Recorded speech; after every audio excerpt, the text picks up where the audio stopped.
ورحمة الله وبركاته. إن الحمد لله نحمده ونستعينه ونستغفره ونعوذ بالله من شرور أنفسنا وسيئات أعمالنا. من يهده الله فلا مضل له ومن يضلل فلا هادي له. وأشهد أن لا إله إلا الله وحده لا شريك له، وأشهد أن محمدا عبد الله ورسوله. اللهم صل وسلم على نبينا محمد وعلى آله وأصحابه ومن تبعهم بإحسان إلى يوم الدين. أما بعد, আজকের এই সুন্দর দিনী অনুষ্ঠানে সমবেত দিনী ভাই এবং বোনেরা, এবং সম্ভবত বোনেরাই আজকে এই আয়োজনে রয়েছেন। পৃথিবীর বিভিন্ন প্রান্ত থেকে অনেকেই সম্পৃক্ত হয়েছেন, কানেক্টেড হয়েছেন। আপনাদের সবাইকে স্বাগত জানাই আহলান ও সাহলান। আজকে মূলত আমরা আপনাদের বিভিন্ন রকম প্রশ্নের উত্তর দেব ইনশাল্লাহ। আমরা যথাসম্ভব সংক্ষিপ্ত উত্তর দেওয়ার চেষ্টা করব, এবং যেখানে দলিলের প্রয়োজন সেখানে আমরা দলিল দেব। যে বিষয়টা আসলে মোটামুটি সবার কাছে শুদ্ধভাবে জানা বা অনেকেই হয়তো জানেন না, সেই জন্য আমরা সেখানে অতি সংক্ষেপে উত্তর দেওয়ারও চেষ্টা করব, যাতে বেশি সংখ্যক প্রশ্ন নেওয়া যায় এবং ইমান, আমল এবং ইবাদত ও মুআমালাত সম্পর্কে আমরা বেশি ইনফরমেশন এবং তথ্য পেতে পারি। আল্লাহর কাছে তৌফিক কামনা করছি। ফাআকুলু ওয়াবিল্লাহি তৌফিক। প্রথম প্রশ্ন আমাদের কাছে এসেছে। এখানে বলা হয়েছে, কোনো মসজিদের ইমাম যদি জুমার খুতবায় বলে, মিরাজের রাতে রাসূল সাল্লাল্লাহু আলাইহি সাল্লাম জিবরাইলের সাথে সপ্তম আসমানে আসার পর একটা নির্দিষ্ট দূরত্বের পর আর আগানোর অনুমতি পাননি, কেননা তিনি আল্লাহর নূরের প্রভাবে জ্বলে ধ্বংস হয়ে যেতেন। কিন্তু রাসূল সাল্লাল্লাহু আলাইহি সাল্লাম সামনে আগানোর অনুমতি পেয়েছেন, কারণ তাকে আল্লাহ তার নূর দিয়ে বানিয়েছেন। এটা ভ্রান্ত আকীদা। এই আকীদা পোষণকারী ইমামের ইমামতিতে জামাতে সালাত আদায় করা উচিত হবে কিনা, এই প্রশ্নের মধ্যে আসলে অনেকগুলো বিষয় রয়েছে। আমরা সে বিষয়গুলো আপনাদের সামনে আগে ক্লিয়ার করতে চাই। প্রথমত, ইমাম কিছু ভুল ইনফরমেশন জানেন। ভুল ইনফরমেশনের মধ্যে রয়েছে যে আল্লাহ তাআলা তাকে তার নূর দিয়ে বানিয়েছেন। কোনো সন্দেহ না, এটা ভ্রান্ত আকীদা। এখন এই নূর নবী সাল্লাল্লাহু আলাইহি সাল্লামের ক্ষেত্রে যেটা ব্যবহার করা হয়েছে, সেটার ব্যাখ্যা ভ্রান্ত আকীদা অনুযায়ী যে আল্লাহ সুবহানাহু ওয়া তাআলা তার জাতি নূর, তার সত্তাগত নূর দিয়ে তাকে বানিয়েছেন, এটা কমপ্লিট শিরক এবং বড় শিরক। এই ধরনের আকীদা যারা পোষণ করেন তাদের ঈমান ধ্বংস হয়ে যায়, এবং তারা তওবা করে ঈমানে পুনরায় প্রবেশ না করা পর্যন্ত তাদের নিজেদেরও সালাত হবে না এবং তাদের পেছনেও সালাত পড়া জায়েজ হবে না। কিন্তু অনেক ইমাম আছেন যাদের কাছে বিষয়টা একদম স্পষ্ট না। তিনি যদি এটা বিশ্বাস করেন যে নবী সাল্লাল্লাহু আলাইহি সাল্লাম আল্লাহর জাতি নূরের তৈরি নয়, তবে তাকে নূর বলা হয়েছে, অস্পষ্ট কিছু কথা। আপনারা একটা জিনিস খেয়াল করবেন, বাংলাদেশের অধিকাংশ মানুষ জ্ঞানহারা। প্রকৃত দ্বীনি জ্ঞান তাদের যথেষ্ট পরিমাণে নেই, বরং অনেক ভুল ইনফরমেশন শুনে শুনে তারা সেগুলো আওড়ায় অথবা বলে বেড়ায়। তো এই ধরনের ক্ষেত্রে অনেক সময় এটা তার দৃঢ় প্রত্যয় বা বিশ্বাস নয়, জাস্ট আন্দাজ একটা বলে দিল। এই ধরনের কাজ করাটা কবিরা গুনাহ, এবং এই লোকদেরকে তখন হুজ্জত কায়েমের জন্য বলা হবে, এটা কি আপনার দৃঢ় বিশ্বাস? এই বিষয়ে আপনি কি বিশ্বাস পোষণ করেন? যদি বলে হ্যাঁ, নবী সাল্লাহ সাল্লাম আল্লাহ দাতি নূরের তৈরি, এটা তার দৃঢ় বিশ্বাস, তাহলে তার অবস্থা আগের ওই ব্যক্তির মতো হবে। আর যদি বলে আসলে আমি জানি না, আন্দাজে কথা বলতেছিলাম, কারো কারো কাছে শুনেছি, তাহলে এই লোককে ইমানের বাইরে চলে গেছে এটা বলা হবে না, কিন্তু সে নানা বিভ্রান্তির মধ্যে আছে, যেটা থেকে তার সংশোধন হওয়া প্রয়োজন। আহলে সুন্নাত ওয়াল জামাতের আকীদা হচ্ছে, যারা বড় কুফরি বা বড় শিরকে লিপ্ত তাদের পেছনে সালাত হবে না। তবে যারা ছোট কুফরি, ছোট শিরক তথা কবিরা গুনাহে লিপ্ত, তাদের পেছনে সালাত শুদ্ধ হবে, যদিও সাধারণ মুসলিম তাদের পেছনে সালাত পড়তে প্রস্তুত নয়। কারণ মুসলিমরা ইমাম সাহেবদেরকে পাপী তাপী কবিরা গুনাহগার দেখতে চায় না, এবং সেটা যথার্থ। কিন্তু কখনো যদি কোনো কবিরা গুনাহগার ইমামের পেছনে কেউ সালাত পড়ে ফেলে, তাহলে তার সালাত শুদ্ধ। পক্ষান্তরে যদি কোনো কাফের, মুশরিক অথবা বড় কুফরি, বড় শিরকিতে লিপ্ত কোনো নামধারী মুসলিমের পেছনে কে নামাজ পড়ে, তাহলে সে নামাজটা বাতিল হবে। আমি আশা করি বুঝতে পেরেছেন কেন শিরেক এবং কুফরিতে লিপ্ত, বড় শিরেক বড় কুফরিতে লিপ্ত মানুষের পেছনে সালাত হবে না। কারণ আল্লাহ সুবহানাহু ওয়া তাআলা বলেছেন, ওয়াকাদিমনা ইলা মা আমিলু মিন আমালিন ফাজআলনাহু হাবাআন মানথুরা। ওয়াকাদিমনা ইলা মা আমিলু মিন আমালিন ফাজআলনাহু হাবাআন মানথুরা। তারা অনেক আমল করে, আমরা সেগুলোকে নিষ্ফল করে দেই। নিষ্ফল করে দেই তাদের কুফরির কারণে এবং তাদের শিরকের কারণে। এ সম্পর্কে আরো অনেক স্পষ্ট দলিল আছে। তার মধ্যে একটা হলো, আল্লাহ সুবহানাহু ওয়া তাআলা আমাদের নবী এবং তার পূর্ববর্তী সকল নবীদের উদ্দেশ্যে বলেছেন, লা ইন আশরাকতা লা ইয়াহবাতান্না আমালুক। যদি তুমি শিরিক করো, তাহলে তোমার আমল বাতিল হয়ে যাবে। এভাবে আর অনেকগুলো অসংখ্য আয়াত রয়েছে। ফলে আমরা স্পষ্টভাবে বুঝলাম, বড় শিরিক, বড় কুফরি মানুষের জীবনের সকল আমলকে বাতিল করে দেয়। তার সালাতকে বাতিল করে, তার ইবাদতকে বাতিল করে, তার কোরআন তেলাওয়াতকে বাতিল করে, তার ইমামতিকেও বাতিল করে দেয়। বড় শিরিক এবং বড় কুফরি। অতএব আমরা যখন প্রমাণ পাবো যে কোনো ব্যক্তি বড় কুফরি বা শিরকে লিপ্ত হয়েছে, তাহলে তার পেছনে সালাত পড়বো না। তবে যদি কোনো ব্যক্তি পাপ করে থাকে, এমনকি সেটা যদি কবিরা গুনাহ হয়, তাহলে তার পেছনে জামাতে যদি আমরা দাঁড়িয়ে যাই, আমাদের সালাত শুদ্ধ হবে।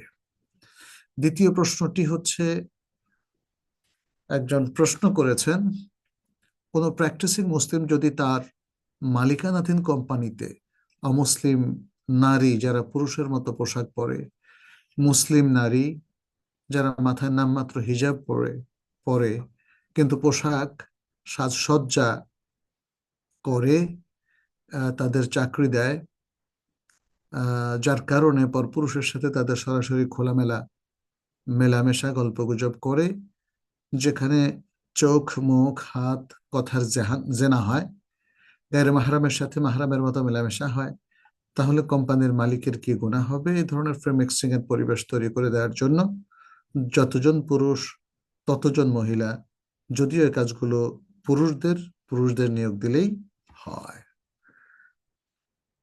এই প্রশ্নের উত্তরে আমরা সংক্ষেপে এটাই বলবো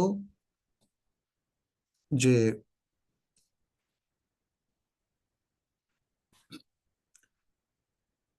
ইসলামের বিধান হচ্ছে, নারী পুরুষ সবাই একসাথে এক প্রতিষ্ঠানে, এক জায়গায়, এক কোম্পানিতে কাজ না করা।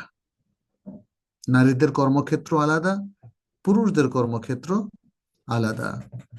অতএব কোনো প্র্যাকটিসিং মুসলিম যদি নারী পুরুষের ফ্রি মিক্সিং এর ব্যবস্থা করে দেয়, সেটা চাকরির ক্ষেত্রে হোক, এডুকেশনের ক্ষেত্রে হোক, কো ওয়ার্ক বলা হয় অথবা কো এডুকেশন, নারী পুরুষ একসাথে কাঁধে কাঁধ মিলিয়ে, একই রুমে বসে বেপর্দায় থেকে তারা একই প্রতিষ্ঠানে কাজ করে, অথবা মেয়েরা ছেলেরা শিক্ষার্থী হিসাবে বিশ্ববিদ্যালয় একই রুমে বসে পাশাপাশি, কিংবা বিশ্ববিদ্যালয়ের প্রেমিসে একই জায়গায় একই মানে ক্লাসরুমে তারা বসে ক্লাস করে, এবং সেখানে পর্দার কোনো বালাই নেই, বরং তাদের ওপেন ফ্রি মিক্সিং সেখানে হয়ে থাকে। ফলে শুধু হাতের জেনা, চোখের জেনা, হ্যাঁ, এগুলোই নয়, বরং প্রকৃত জেনাও হয়ে যায়। ফ্রি মিক্সিং মানুষকে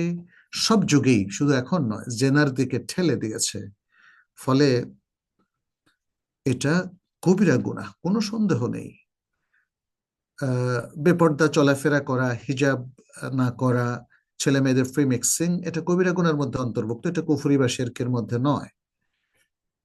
এখন কোম্পানির মালিক যদি এই ফ্রি মিক্সিং এর ব্যবস্থা করে দেয়, তাহলে যারা এভাবে ফ্রি মিক্সিং করে তাদের যে পরিমাণ কবিরা গুনাহ হবে কোম্পানির মালিকের, তার চাইতে আরো বহুগুণ বেশি কবিরা গুনাহ হবে, কারণ তিনিই তো এই পরিবেশটায়, নষ্ট পরিবেশটা তৈরি করে দিয়েছেন।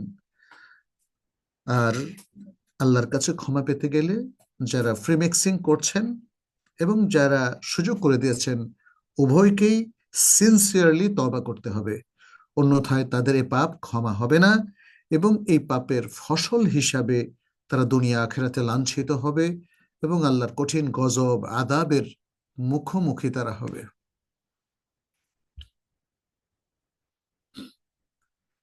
তৃতীয় প্রশ্নকর্তা বলেছেন, আজকাল মানুষ মেহমানদারি করে বলে সুন্নাহ এর মাধ্যমে নারী পুরুষ একাকার হয়ে খাওয়া, গল্প গুজব হয়। এখানে প্রশ্নটা অত সুন্দরভাবে করা হয়নি। আচ্ছা, যাতে পর্দার ফরজ বিধান মারাত্মকভাবে লঙ্ঘিত হয়, এ ব্যাপারে কোরআন সুন্নাহর আলোকে নাসিহা করুন। মানে মানুষ মেহমানদারি করার সময় নারী পুরুষদের আলাদা করে না, একসাথে খাওয়ায়, একসাথে গল্প গুজব করে, একসাথে আড্ডা দেয়, একসাথে কথাবার্তা বলে অনুষ্ঠানগুলোতে, সেটা বিয়ের অনুষ্ঠান হোক অথবা যে কোনো একটা বাড়িতে দাওয়াতি অনুষ্ঠান হোক, সবাই পর্দা পশিদা একদমই উপেক্ষা করে একদম ফ্রি মিক্সিং এর ব্যবস্থা করে দেয়। তো কোনো সন্দেহ নাই এতে পর্দার মতো ইসলামের মহান ফরজ বিধান মারাত্মকভাবে লঙ্ঘিত হয়। কোরআন সুন্নাহর আলোকে আমরা বলবো যে আল্লাহ সুবহানাহু ওয়া তাআলা তিনি হিজাবকে ফরজ করে দিয়েছেন। হিজাব মানেই হচ্ছে নারী এবং পুরুষ একসাথে এক জায়গায় মিশ্রিত না হওয়া, এবং নারীও হিজাব করবে আর পুরুষও হিজাব করবে। নারী এবং পুরুষ উভয়ের হিজাবের মধ্য দিয়ে তারা আল্লাহর বিধানকে মেনে চলবে। তো সুতরাং এই ধরনের এই যে শরিয়া লঙ্ঘন, এটা মূলত কোরআনের নির্দেশ লঙ্ঘন, এবং এটা সুন্নাহ লঙ্ঘন, এটা রাসূল সাল্লাল্লাহু আলাইহি সাল্লামের নির্দেশনা লঙ্ঘন। হ্যাঁ, তো এই বিষয়গুলো আমরা সবাইকে সতর্ক করছি। শুধু একটা দুটো আয়াত বলি, এখানে অসংখ্য আয়াত আছে, আপনারা জানেন। সূরা নূরের 31 নম্বর আয়াত, সূরা নূরের 60 নম্বর আয়াত, সূরা আল আহজাবের 59 নম্বর আয়াত, সূরা আল আহজাবের 53 নম্বর আয়াত, সবগুলোই স্পষ্ট হিজাবের নির্দেশনা প্রদান করছে। সূরা নূরের 31 নম্বর আয়াত, এখানে নারীদের প্রতি যে নির্দেশ, 30 নম্বর আয়াতে কিন্তু আবার পুরুষদের প্রতি নির্দেশনা এসেছে, কুল্লিল মুমিনিনা ইয়াগুদ্দু মিন আবসারিহিম ওয়া ইয়াহফাযু ফুরুজাহুম, তাই না, এইভাবে। আর 31 নম্বর আয়াতে নারীদেরকে বলা হচ্ছে ওয়াকুল্লিল মুমিনাতি ইয়াগুদুদনা মিন আবসারিহিন্না ওয়া ইয়াহফাযনা ফুরুজাহুন্না ওয়া লা ইউবদিনা যিনাতাহুন্না ইল্লা মা যাহারা মিনহা ওয়ালিয়াদরিবনা বিখুমুরিহিন্না আলা জুয়ুবিহিন্না ওয়া লা ইউবদিনা যিনাতাহুন্না ইল্লা লিবুউলাতিহিন্না আও আবাইহিন্না আও আবাই বুউলাতিহিন্না আও আবনাইহিন্না আও আবনাই বুউলাতিহিন্না আও ইখওয়ানিহিন্না। এইভাবে শেষ পর্যন্ত আল্লাহ তাআলা বলছেন ওয়াতুবু ইলাল্লাহি জামিআন আইয়ুহাল মুমিনুন লাআল্লাকুম তুফলিহুন, একটা বড় আয়াত। এর মধ্যে আল্লাহ সুবহানাহু ওয়া তাআলা বলছেন, আর হে মুহাম্মদ সাল্লাল্লাহু আলাইহি সাল্লাম, আপনি বলে দিন মুমিন নারীদেরকে তারা যেন তাদের দৃষ্টিশক্তি অবনমিত রাখে এবং তারা যেন তাদের লজ্জাস্থানকে হেফাজত করে এবং তারা যেন তাদের সৌন্দর্য শোভাকে প্রকাশ না করে, তবে যেটা অটোমেটিক প্রকাশ হয়ে যায় তার কথা ভিন্ন, এবং তারা যেন তাদের বুকের উপর আহ, খিমার এবং ওড়না আহ, আহ, আহ, ঢেলে দেয়, এবং তারা যেন তাদের স্বামী, তাদের বাবা, তাদের স্বামীর বাবা, তাদের সন্তান, তাদের স্বামীদের সন্তান, তাদের ভাই বোন, ভাই বেরাদার ইত্যাদি ইত্যাদি অনেকগুলো প্রকার বলে বলা হয়েছে, তাদের কাছে ছাড়া আর কারো কাছে নিজেদের সৌন্দর্য প্রকাশ না করে। অর্থাৎ মাহারামদের কথা বলা হচ্ছে। এই যে বেশ কিছু বর্ণনার কথা বলা হচ্ছে, এরা মাহারাম, এদের সাথে বিবাহ হারাম, এদের সাথে তারা দেখা সাক্ষাৎ করতে পারে, তাদের কিছু শোভা এরা দেখতে পারে, সবটা তো না। আর এদের বাইরে যত আজনবী পুরুষ আছে, কেউ যেন তাদের শোভা না দেখে। এভাবে আমরা দেখি সূরাতুল আহজাবের মধ্যে আল্লাহ তাআলা বলছেন, ইয়া আইয়ুহান নাবিয়্যু কুল লিআজওয়াজিকা ওয়া বানাতিকা ওয়া নিসাইল মুমিনিন, হে নবী, বলে দিন আপনার স্ত্রীদেরকে, আপনার কন্যাদেরকে এবং মুমিনদের স্ত্রীদেরকে, ইউদনিনা আলাইহিন্না মিন জালাবিবিহিন্না, তারা যেন জিলবাব পরে, তারা যেন উপর থেকে নিজেদের উপর জিলবাব নামক গাউনটা ঢেলে দেয়। যালিকা আদনা আন ইউরাফন, এটা যদি করা হয় তাহলে তাদেরকে চেনা যাবে না, চেনা না যাওয়ার অধিক নিকটবর্তী তারা, ফালা ইউযাইন, ফলে তাদেরকে কেউ কষ্ট দেবে না।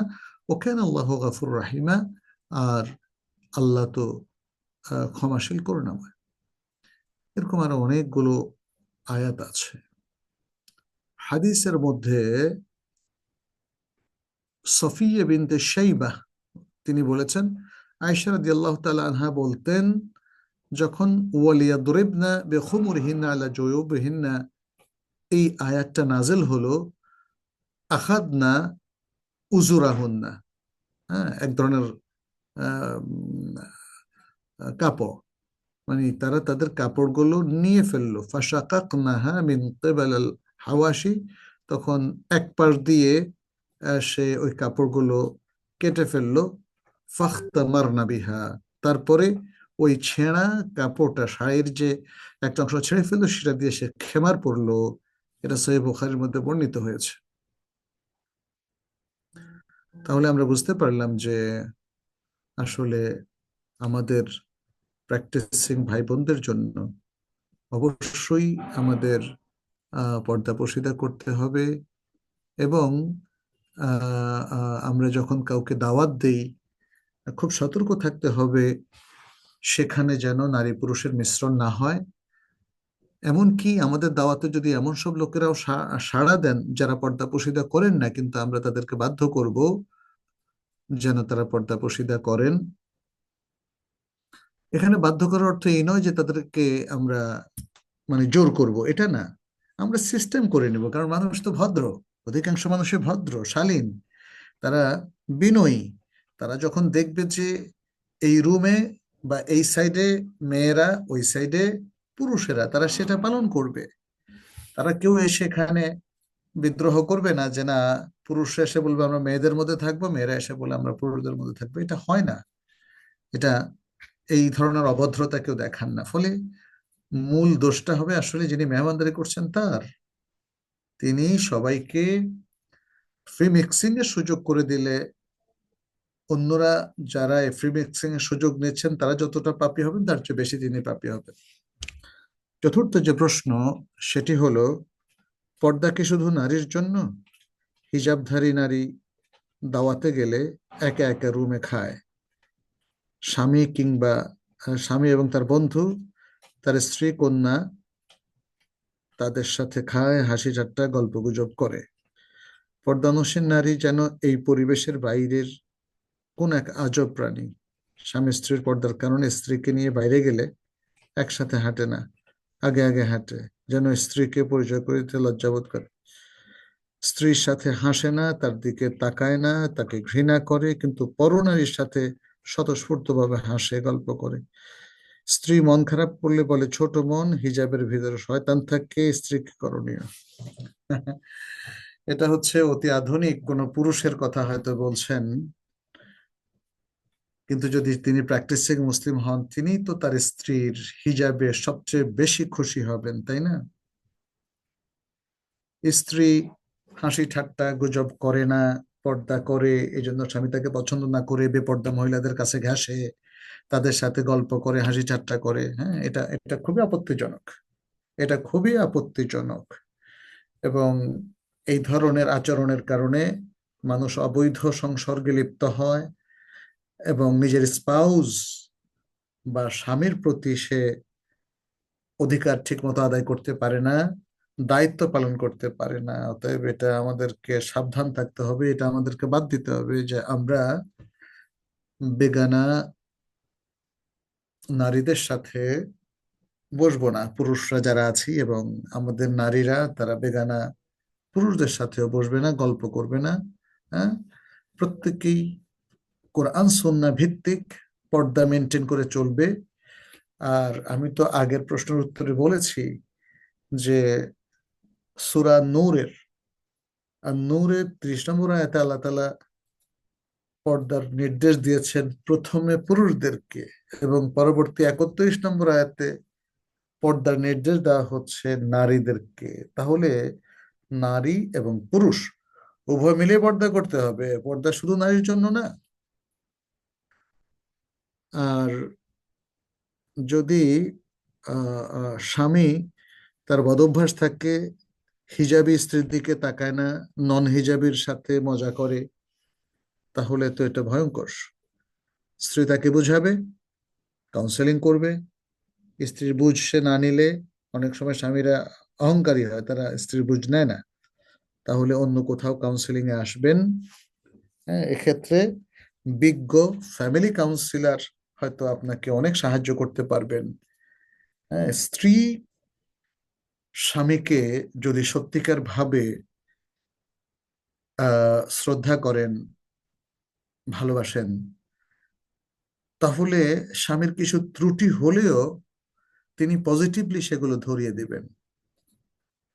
এখন স্বামীর এই বদঅভ্যাসের কারণে স্ত্রী যদি তার সাথে লাগালাগি করে, অভিমান করে, ঠিকমতো তার কোনো কাজ করে না, তাকে মানে মনে করে যে আমার স্বামীটা দুষ্ট, আমার তার প্রতি কোনো শ্রদ্ধা নাই, ভালোবাসা নাই, এবং তাকে আমার খারাপ লাগে, দেখলে ঘৃণা হয়, তার জন্য কিছু করতে ইচ্ছে করে না, এত রিয়াক্টিভ হলে আপনি কিছু করতে পারবেন না।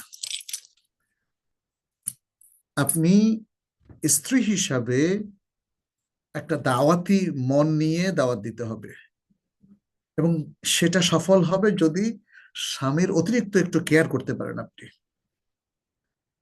স্বামীর সাথে আপনি আরো ফ্রি হতে পারেন, আরো ফ্র্যাঙ্ক হতে পারেন, যেটা এতদিন ছিলেন পর্দার আগে। এখন পর্দার পরে আপনি কেন এভাবে দূরে সরে যাচ্ছেন? আপনার দাওয়াতি টেকনিক হচ্ছে ইন্টিমেসি কমবে না, ইন্টিমেসি বাড়ান, কেয়ারিং বাড়ান, হ্যাঁ, ভালোবাসা বাড়ান, তাকে আরো কিছু সেবা দেন।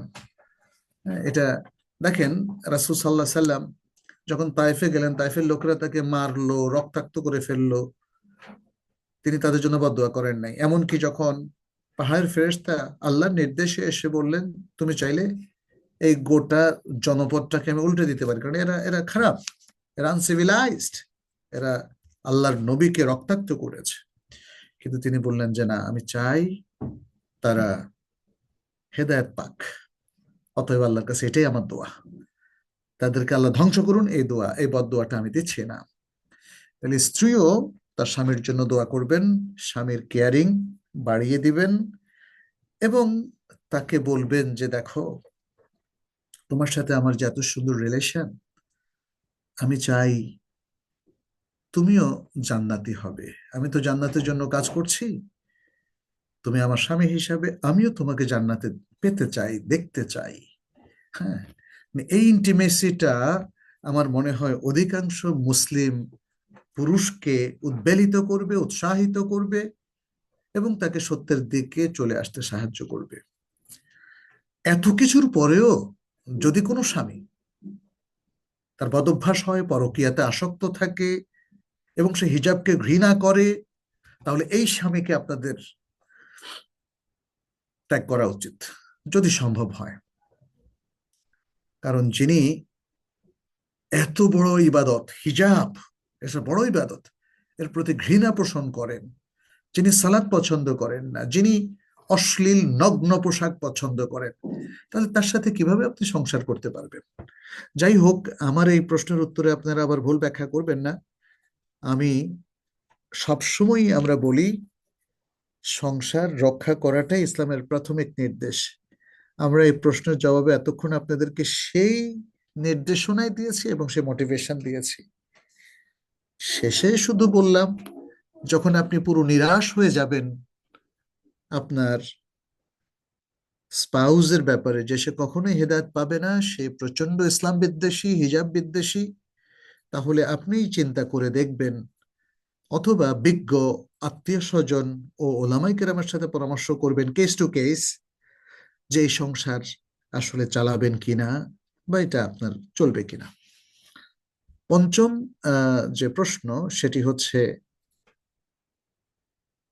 মানে প্রশ্নটিতে বলা হচ্ছে নামাজ আদায়কারীর, হজ পালনকারী, তাহাজ্জুদ আদায়কারী প্র্যাকটিসিং মুসলিম স্বামী স্ত্রীর সাথে অত্যন্ত খারাপ ব্যবহার করে, সবকিছুতেই স্ত্রী দোষ ধরে, যেন সবচেয়ে গুণহীন অপদার্থ তার স্ত্রী। অর্থাৎ এটা একজন বোনের প্রশ্ন যে তার স্বামী নামাজ আদায় করে। আপনারা আরেকটু সিম্পল এবং আরো ক্লিয়ার করে প্রশ্ন করলে একটু ভালো হয়।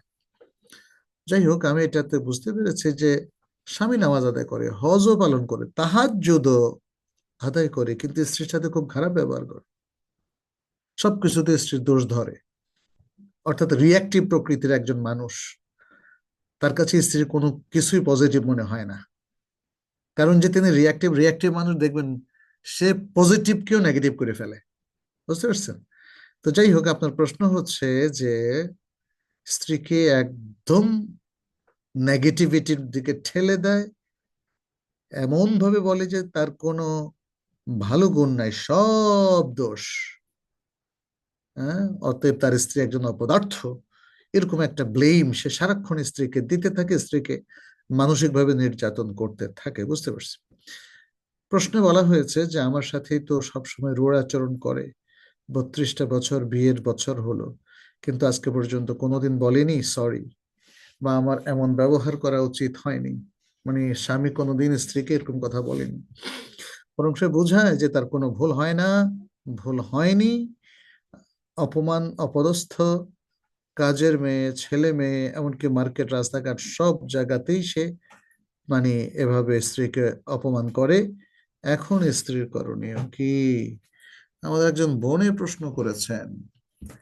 এখন বোন, অনেক সময় হয় কি, এই যে আমি প্রশ্নের উত্তর দিলাম, আপনার কথা এখানে শুনে পরিস্থিতি তো উল্টাও হতে পারে। এমনও হতে পারে আপনি রিয়াক্টিভ, আপনি স্বামীর ভালো কিছু দেখেন না, স্বামী একটু রাগ করলে, হয়তো সামান্য রাগ করছে, আপনি এটাকে আকাশ কুসুম কল্পনা করে ফুলিয়ে ফাঁফিয়ে বলে না আমার স্বামী ভালো না, অমুক তমুক এত কিছু করে। আসলে নিরপেক্ষ একটা দৃষ্টিতে দেখা গেল যে আপনার স্বামী হয়তো খুবই সাধারণ আচরণ করেছে, একটু হয়তো উষ্মা প্রকাশ করেছে, আর সেটা আপনার উপরে একদম পাহাড়ের উপর মতো ভেঙে পড়লো, এবং আপনি বললেন যে না, আমাকে খালি 32 বছর পরেও এখনো খুব কষ্ট দেয়, এ করে সে করে এই সে। এটা আমরা দেখেছি অনেক দম্পতির সাথে আলাপ করলে, তখন বোঝা যায় যে আসলে দোষটা কি স্বামীর নাকি স্ত্রীর। দোষ যদি স্বামীর হয়, তাহলে দেখা যায় যে স্বামী স্ত্রীকে বেশি দোষারোপ করে। আর দোষ যদি স্ত্রীর হয়, ম্যাক্সিমাম সময় দেখা যায় স্ত্রী স্বামীকে বেশি দোষারোপ করে, যাতে নিজের দোষটা তার স্বীকার করতে না হয়।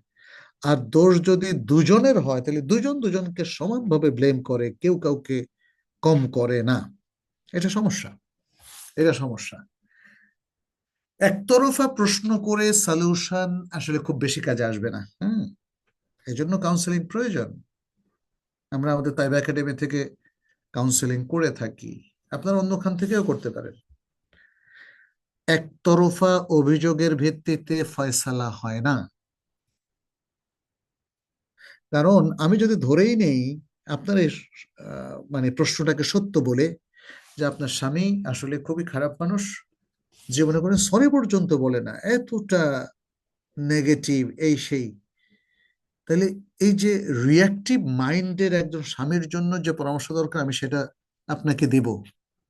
কিন্তু প্রকৃত অর্থে যদি সত্যটা এমন হয় যে আপনি আপনার স্বামীর চাইতে আরো বেশি রিয়াক্টিভ এবং আপনি অনেক বেশি নেগেটিভ, তাহলে তো আমার আগের সাজেশনটা ব্যর্থ হবে।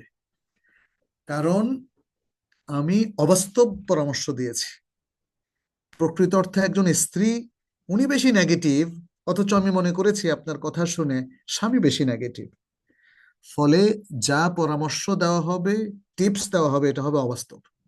তাহলে বাস্তবটা কি? বাস্তবটা হচ্ছে ডায়াগনোসিসটা টু দা পয়েন্ট হতে হবে, সঠিকভাবে করতে হবে, তাহলে মূল রোগটা বোঝা যাবে। মূল রোগটা বোঝা গেলে তখন ট্রিটমেন্ট করতে সুবিধা হবে। আপনি জানেন যে ডাক্তাররা কেন এত নিখুঁতভাবে ডায়াগনোসিস করতে চায়, এমআরআই করে আরো কত কিছু করে, তাই না? এটা কেন করে? ডাক্তাররা আসলে দেখতে চান একটা শরীর অসুস্থ, বাট ওয়াই, কেন, কি হয়েছে তার, মানে অনেক সময় চামড়ার প্রবলেম, কিন্তু আসলে চামড়ার রোগ না, রোগ ভিতরে, তাই না? জ্বর একটা সিমটম, এরকম মাথা ব্যথা আর একটা সিমটম। এখন মাথা ব্যথার সিমটম যদি আপনি আপনি মনে করলেন যে তার ইনফ্লুয়েঞ্জা হতে পারে, এটা মনে করে একটা ওষুধ দিলেন, কিন্তু আসলে এর পেছনে অন্য কোনো কারণ আছে, তাহলে তো ওষুধটা কাজ করবে না। আপনাকে প্রপারলি ডায়াগনোসিস করতে হবে, what happen to this couple, to this family, what happen to husband and to the wife, the husband and the wife, এটা আপনাকে জানতে হবে।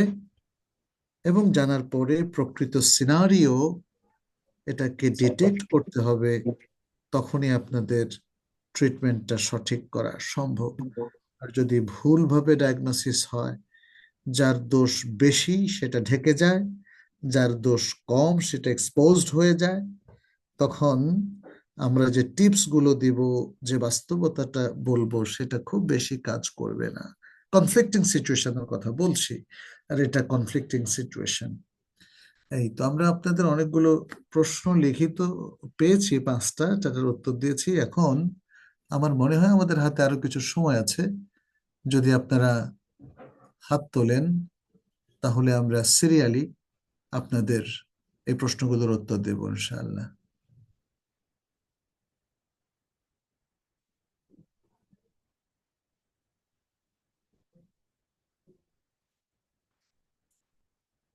জি, প্রথমে কে প্রশ্ন করবেন? আসসালামু আলাইকুম ওয়া বারাকাতুহু। শাইখ। ওয়ালাইকুম আসসালাম রহমতুল্লাহ বারাকাতুহু। জি বলেন। জি, আচ্ছা। এই যে হচ্ছে, যেমন সৌদি আরবের থেকে বাংলাদেশে যে একদিন পরে রোজাটা শুরু হয়, তো দেখা যায় যে সৌদি আরবেও 30টা রোজা হচ্ছে, বাংলাদেশেও 30টা রোজা হচ্ছে।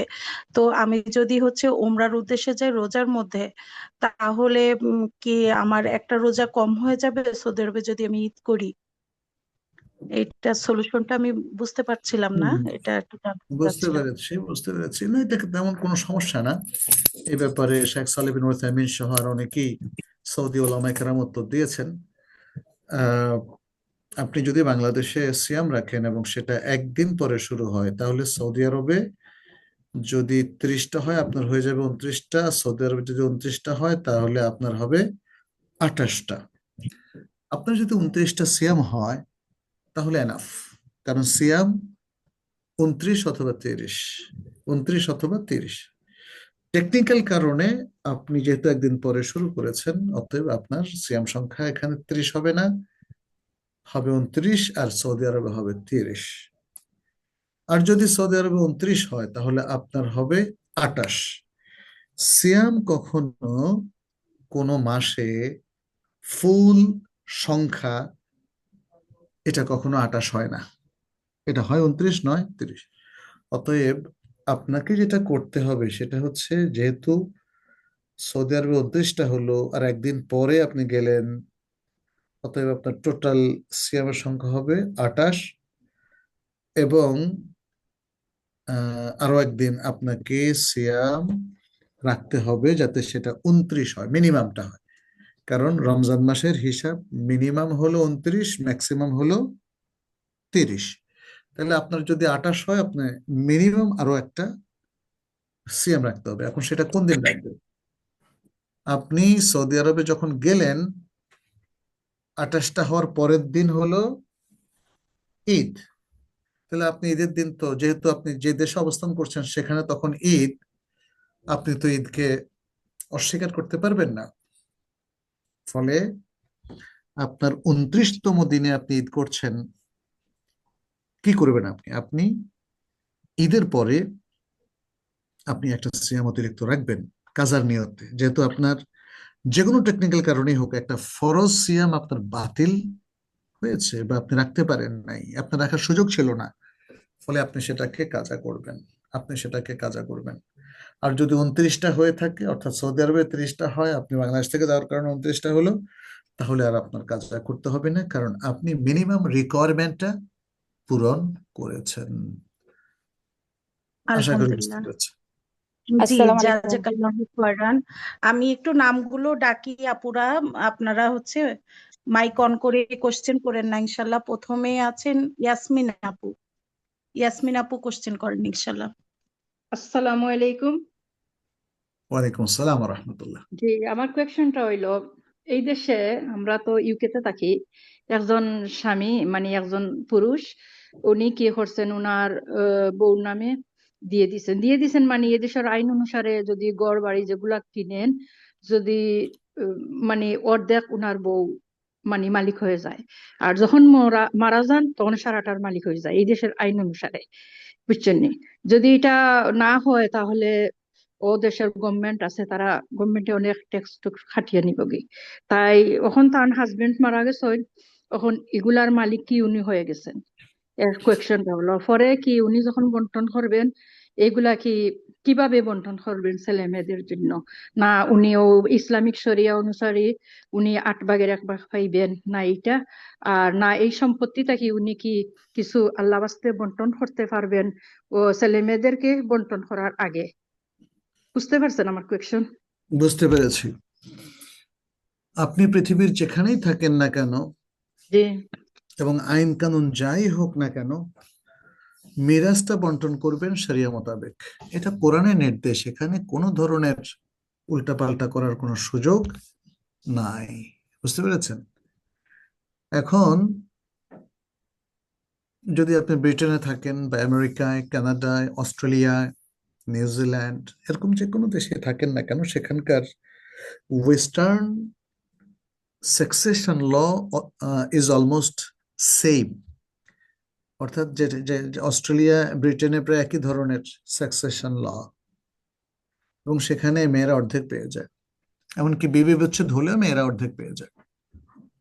আর যদি মৃত্যু হয় তাহলে তো আপনি যেটা বললেন পুরোটা পেয়ে যায়। তো সেক্ষেত্রে এই স্ত্রী যখন পুরোটা পেয়ে গেলেন, তিনি কি করবেন? তিনি কি খেয়ে ফেলবেন, মালিক হয়ে গেলেন? না, শরিয়ার দৃষ্টিতে মালিক হননি। এটা অনেকটা নমিনির মতো আর কি। আমাদের দেশে যেমন নমিনি করা হয়, নমিনি সবটা পেয়ে যায়, কিন্তু পেয়ে যদি বলে যে এটা আমার, এইটা শরিয়া অ্যালাউ করে না। মৃত ব্যক্তির জীবিত অবস্থায় যে কয়েকজন লোক থাকে, যে সে কয়েকজনের মধ্যে তার যে ওয়ারিস থাকে, সেই ওয়ারিসদের হক এখানে আছে। এটা ওয়ারিস সত্ত্ব অনুযায়ী বন্টন হবে। অতএব যেই মহিলা এটা প্রাপ্ত হলেন, তিনি custodian, not the owner of all wealth. She is only custodian. তিনি এগুলো দেখাশোনাকারী, সেখানে তারও একটা অংশ আছে, তিনি তার অংশটা নেবেন, আর বাকিগুলো তিনি মুসলিম সাকসেশন ল অনুযায়ী বন্টন করে দিবেন।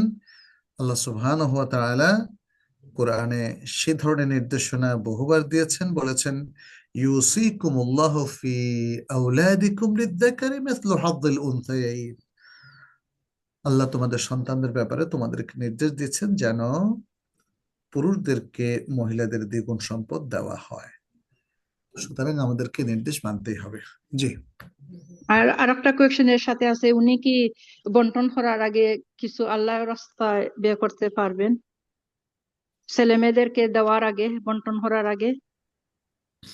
বন্টন করার আগে দেখতে হবে মৃত ব্যক্তির কোনো ওসিয়ত আছে কিনা। যদি ওসিয়ত থাকে তাহলে বন্টন করার আগে সে ওসিয়ত পূরণ করতে হবে। যে বলল যে যে অমুক জায়গায় কিছু টাকা দিয়ে দেন, যেমন হয়তো বলল যে অমুক ট্রাস্টে অথবা অমুক মসজিদে সাদাকা জারিয়া হিসাবে, অথবা অমুক কুল্লিয়ায়, অমুক মাদ্রাসায় কিছু টাকা দিয়ে দেন, এটা ওসিয়ত। তাহলে বন্টনের আগে, ওয়ারিসদের মধ্যে বন্টনের আগে এই ওসিয়তটা পূরণ করতে হয়। মিম্বার দে ওসিয়াতিন ইউসি বিহা আও দাইন, কোরআনের মধ্যে আল্লাহ তাআলা সূরা আন-নিসার মধ্যে এই বিষয়গুলো উল্লেখ করেছেন। জি, কিন্তু তো এখন যদি ওসিয়ত না করেন জি, তাহলে আপনি প্রাপ্ত হয়েই নিজেই কিছু বন্টন করে ফেললেন, মাদ্রাসায় দান করে ফেললেন বা অমুক, এটা তো জায়েজ হবে না। আপনি আপনার পোর্শন থেকে দান করতে পারবেন, আপনি অন্য ওয়ারিসদের পোর্শন থেকে দান করতে পারবেন না। জি, যদি কোনো কিছু দান করে ফেলেন তাহলে যেহেতু আপনি দান করেছেন স্বামীর সম্পত্তি পাওয়ার পরে, তাহলে এটা অন্য ওয়ারিসদের মধ্যে কোনো ঘাটতি তৈরি করবে না, বরং যে পরিমাণ দান করেছেন সেটা আপনার স্বামী থেকে আপনি যা পেতেন সেটাই সেখানে ঘাটতি হবে। অন্য ওয়ারিসদের মধ্যে আপনি এই ঘাটতিটা ফেলতে পারবেন না। জি। আপুরা, শাহেদকে তো আমরা বেশি পাই না, অনেকগুলো বোন কোশ্চেন করবেন, প্লিজ একটা করে কোশ্চেন করেন। মিতা আপু, আপনি কোশ্চেন করেন ইনশাল্লাহ। আসসালামু আলাইকুম। ওয়ালাইকুম আসসালাম।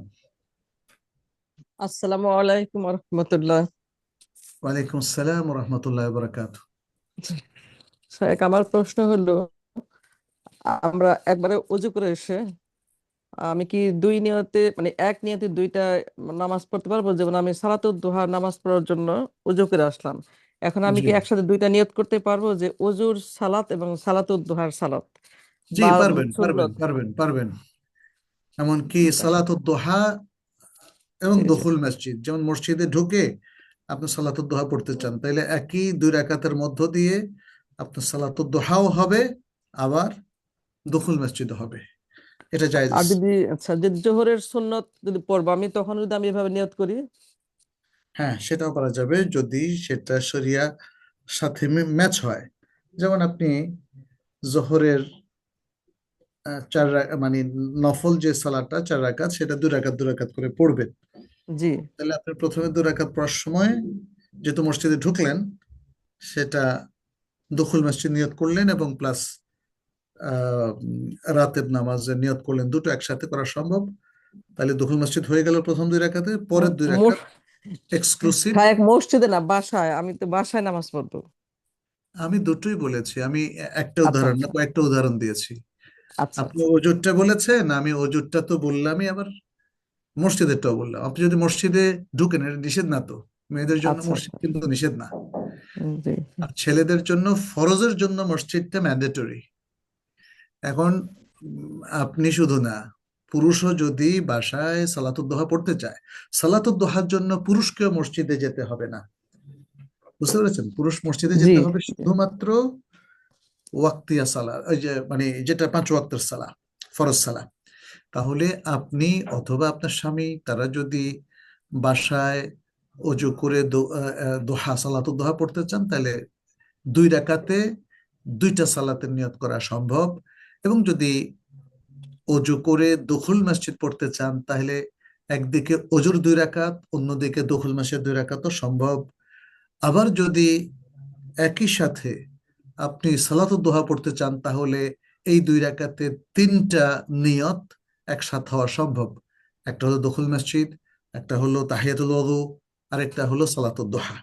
আমি আশা করি বুঝতে পেরেছেন, এগুলো জি উদাহরণ, জি বাকিগুলো আপনি এভাবে বুঝে নেবেন। জি জি। আসসালামু আলাইকুম। এগুলি জাযাকাল্লাহ। কি আমাদের, সরি আমি ইন্টারাপ্ট করি, এগুলি কি আমাদের রাসূলুল্লাহ সাল্লাল্লাহু আলাইহি ওয়াসাল্লাম করেছেন? কোনো হাদিস রেফারেন্স আছে এগুলোর? রেফারেন্স তো লাগবে না এখানে, ইন্নামাল আমালু বিন্নিয়াতি সবচেয়ে বড় রেফারেন্স। আচ্ছা।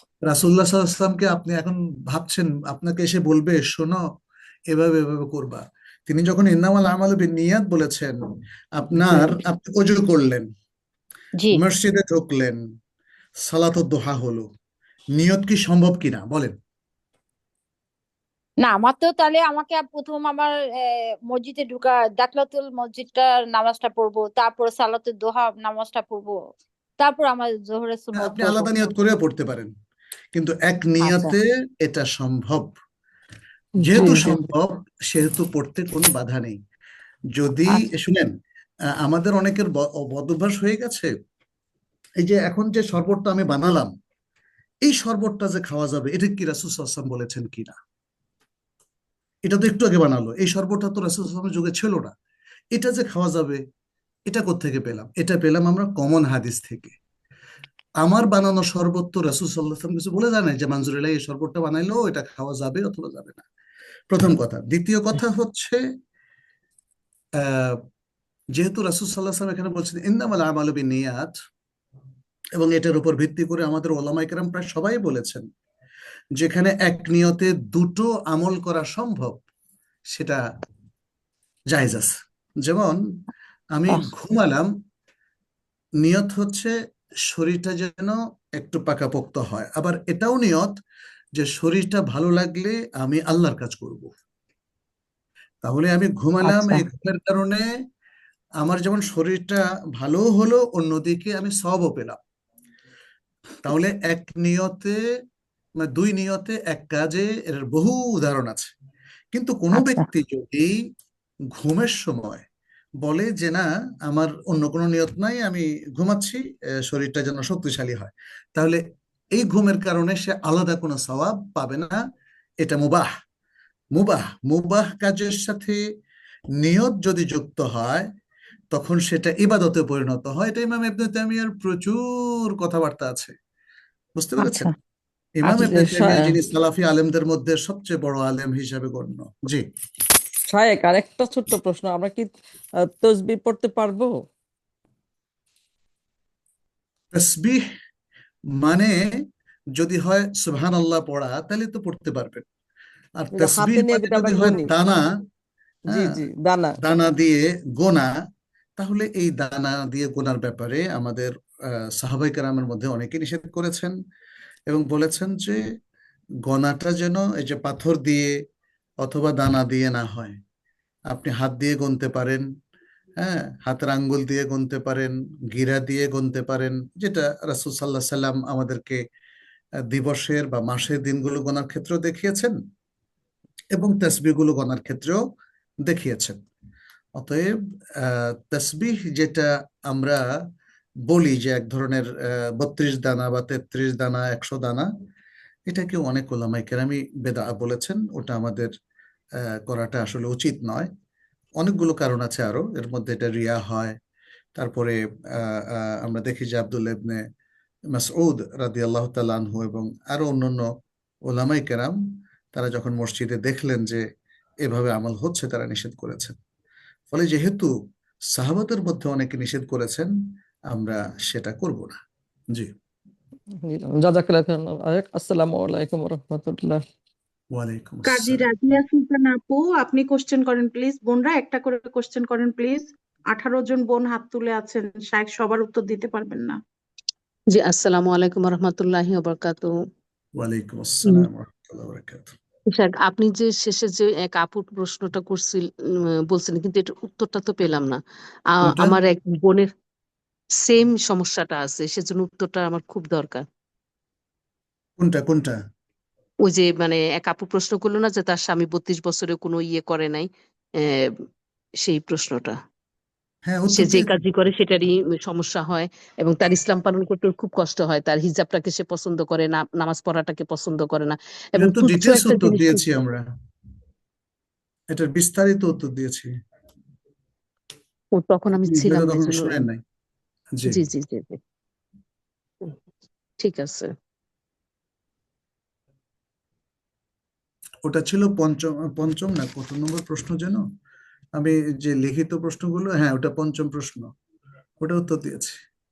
জি। নেক্সট প্রশ্ন। জি, আফরোজা, আফরোজা আপু আপনি কোশ্চেন করেন ইনশাল্লাহ। আফরোজা বাশার আপু, জি। আসসালামু আলাইকুম রহমতুল্লাহি ওয়া বারাকাতুহু। ওয়ালাইকুম আসসালাম রহমতুল্লাহ বরকাত। আলহামদুলিল্লাহ, আমি একটা প্রশ্ন করতে চাচ্ছিলাম। আমাদের অনেক বোনরা ফেসবুকে এবং ইউটিউবে তাদের লেকচারটা দেন, এটা কি আমাদের জন্য, এ, মহিলাদের জন্য দেওয়া কি জায়েজ?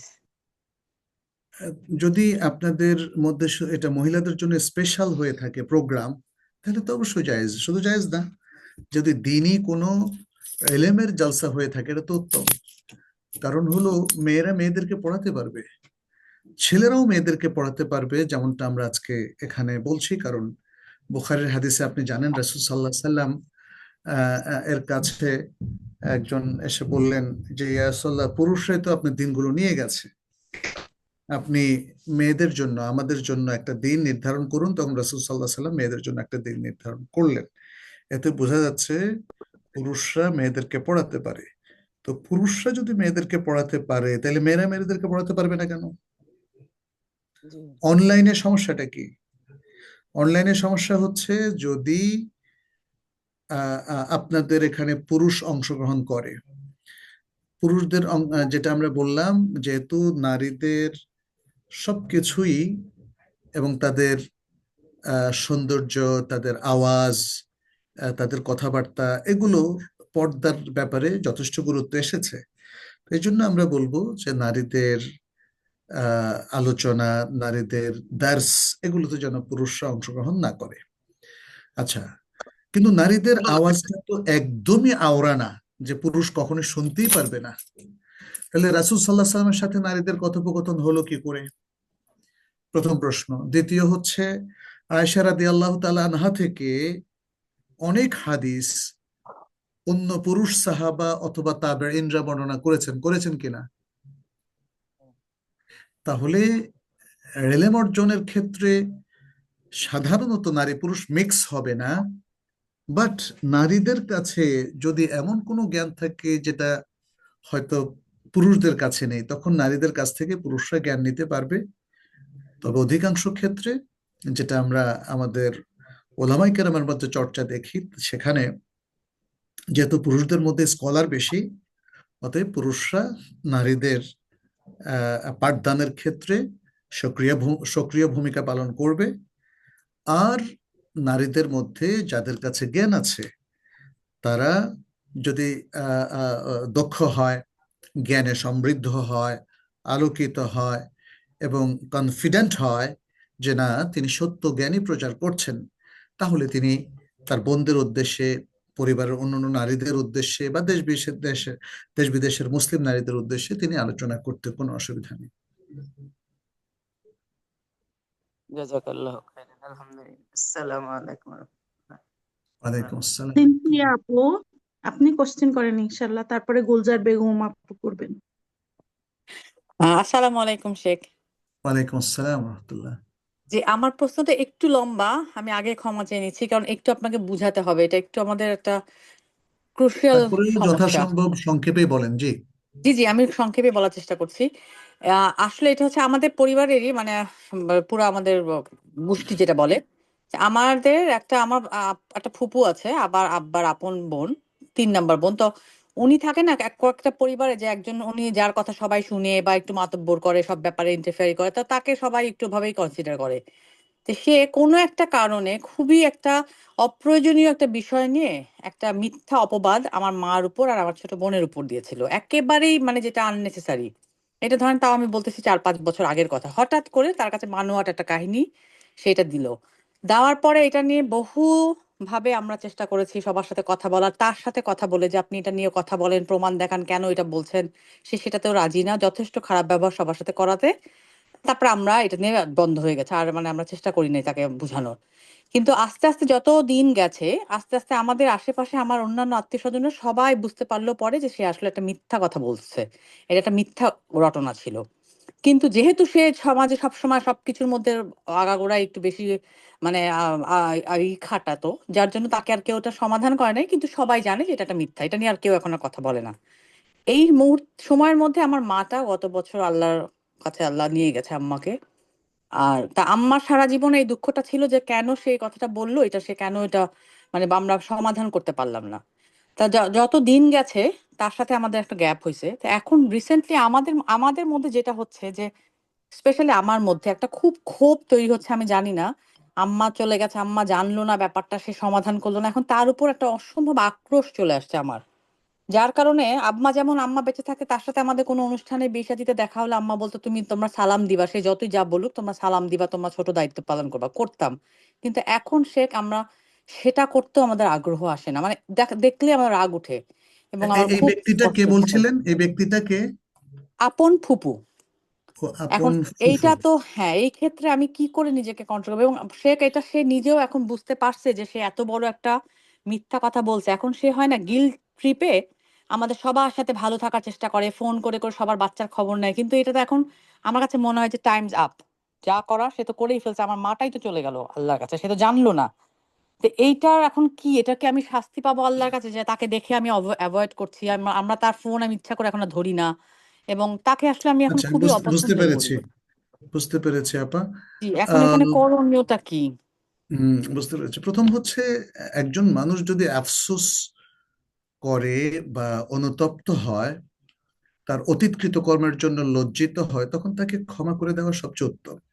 জি, সে আপনার আরেকটা কথা একটু মাঝখান দিয়ে বলছে, সে অনুতপ্ত হচ্ছে এটা সে বলছে না, মানে তার কথাবার্তায়, তার অ্যাক্টিভিটিতে সবাই বুঝতে পারছে যে ও আচ্ছা এখন তো সে একটু নর্মাল, তার মানে ও বুঝতে পারছে ও দোষ করছে, কিন্তু সে কিন্তু তার দেমাগটাই ধরে রাখছে।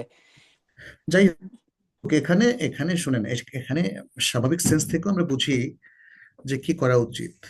প্রথমত, তিনি যদি স্বাভাবিক আচরণ করে, আপনি স্বাভাবিক আচরণ করেন, আপনার ফুফু তো মানে তিনি তো আপনার পরিবারের এক তো কোর সদস্য নয় যে আপনার পরিবারের সারাক্ষণ খালি আহ, আহ, মানে ওনার ইন্টারভেনশন আছে বা উনি যা ইচ্ছা তাই করতে পারেন। নো, ওনার ফ্যামিলি আলাদা, আপনার ফ্যামিলি আলাদা, যদিও আপনার রক্তের আত্মীয় ফুফু।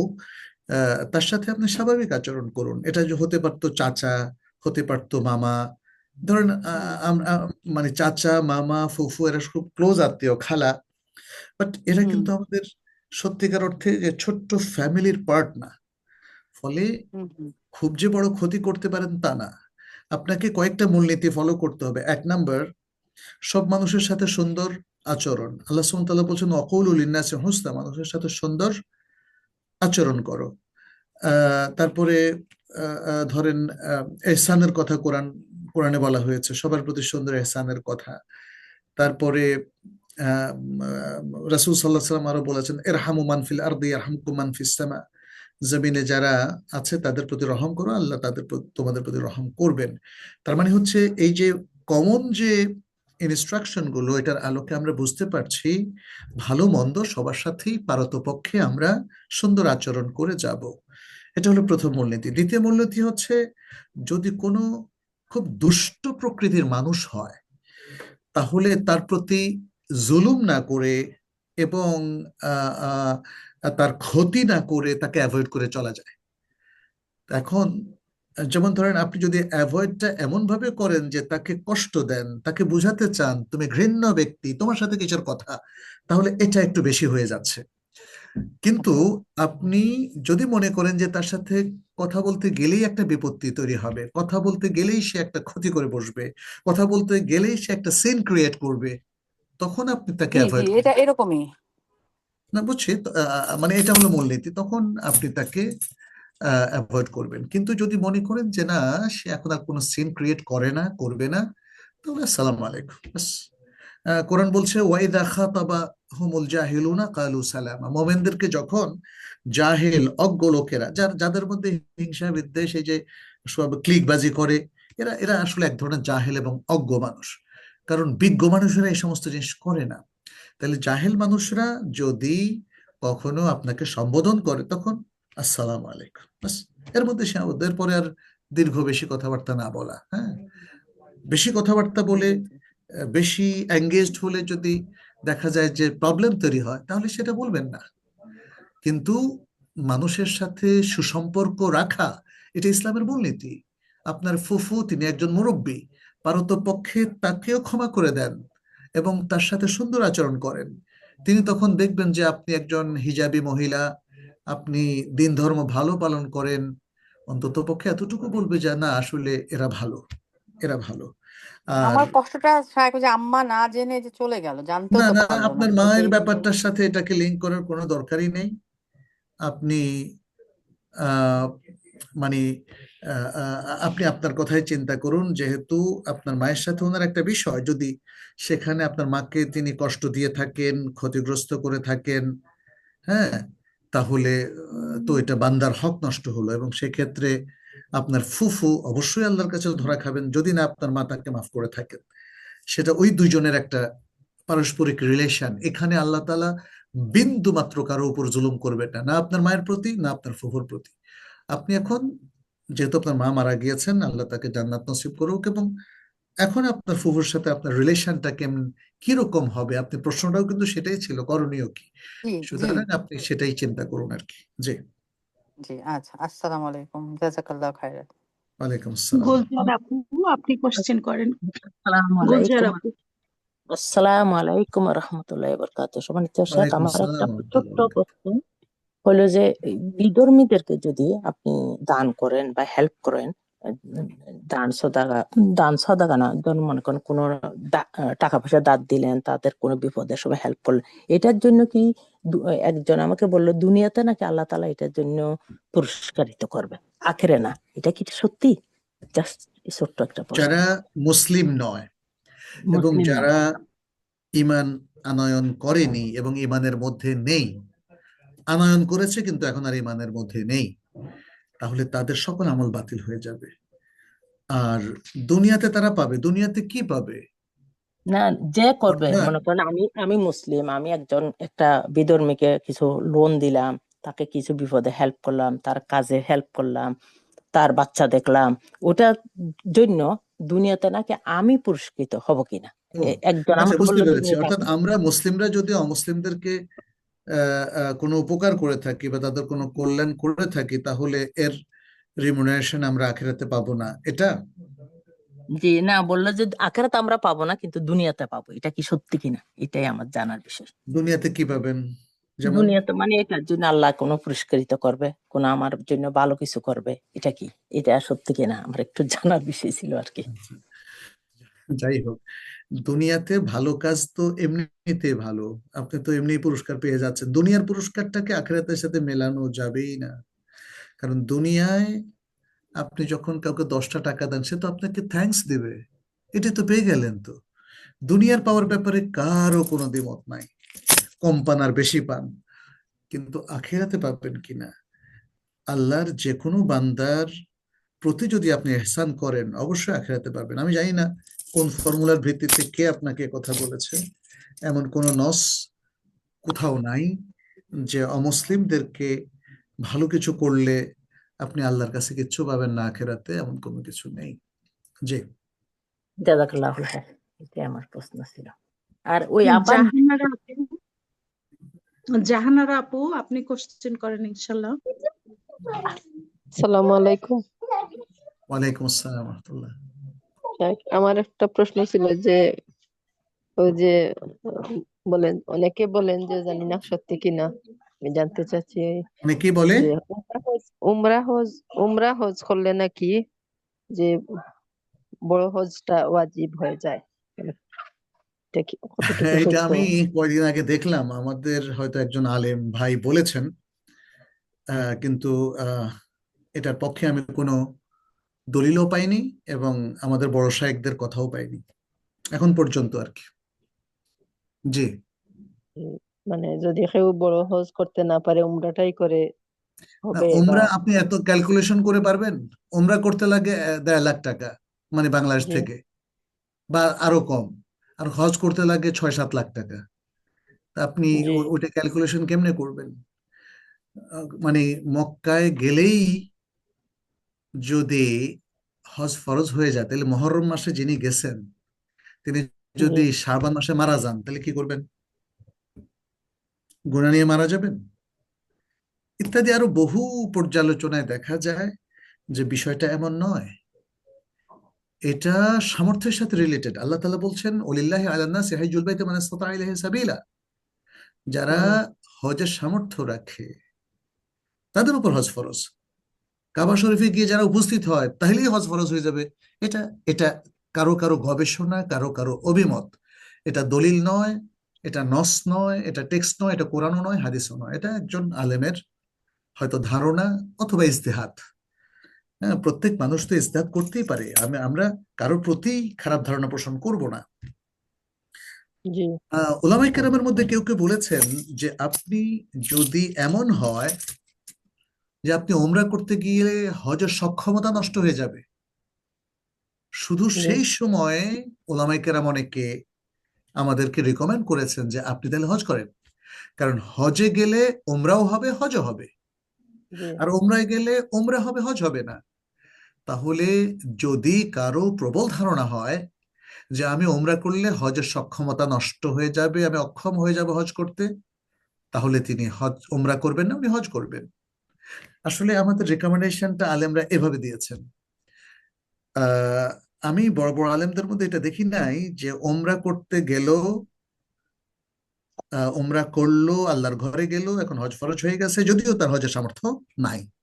নাই। আমি আমি বড় শাইখদের মধ্যে কাউকে এটা বলতে দেখি নাই। আর বরং এটাই দেখেছি যে ওমরা করার পরে যদি কারো আর হজ করার সামর্থ্য না থাকে, তাহলে তার উপর হজ ফরজ হবে না।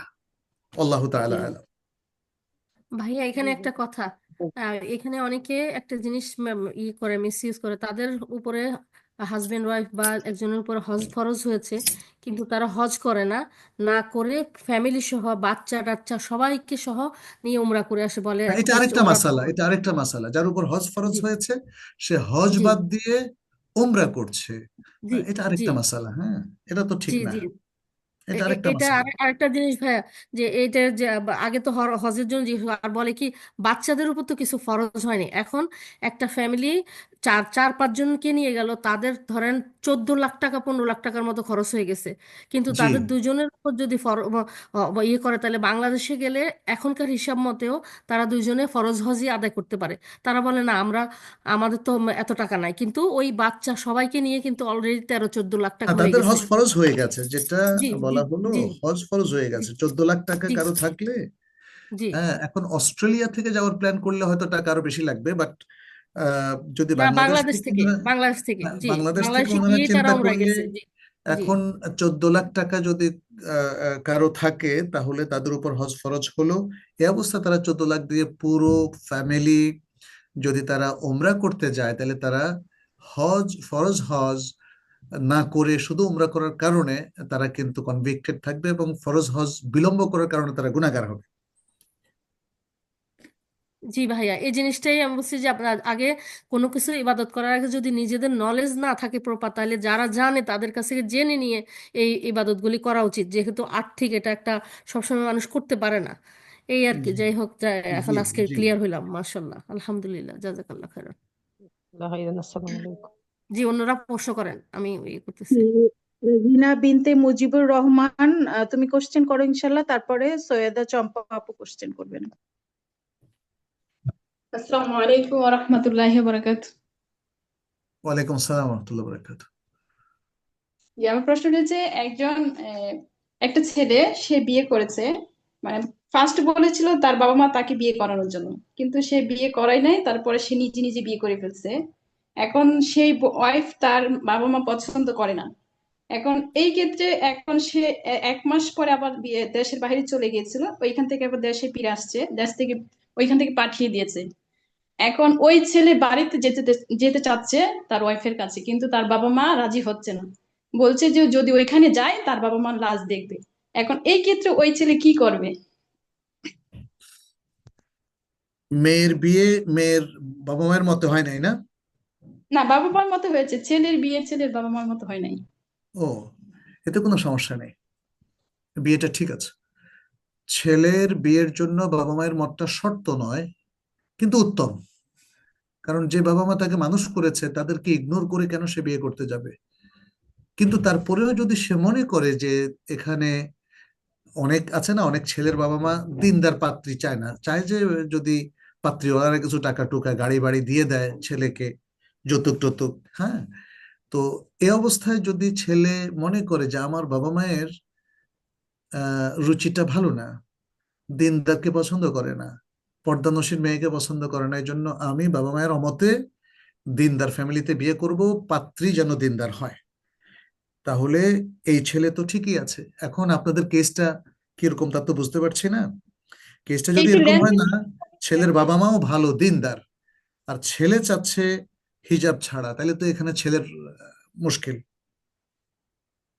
না, মেয়ে দিনদার, ছেলেও দিনদার, কিন্তু এই ক্ষেত্রে মানে সেভাবে হচ্ছে যে ছেলে এখন দেশে আসছে, না, তার আমি বাবা বুঝছি, মানে আমি বুঝছি, যদি দুই পক্ষই দিনদার হয় তাহলে ছেলের বাবা মায়ের মতামত, এটা শরিয়াতে কোনো শর্ত করা হয় নাই, উত্তম কাজ আর কি, এটা বলে দিলাম শুরুতে। মোস্তাহাব এখন এই ক্ষেত্রে মিস করেছে, সে মোস্তাহাব মিস করেছে। এখন তার বাবা মা চাচ্ছে না যে তার ওয়াইফের কাছে যাক, এখন সেই ছেলে বাবা মা বলছে যে বাড়িতে না, যাবে, বাবা বাবা মায়ের কথা গ্রহণযোগ্য হবে না এখানে।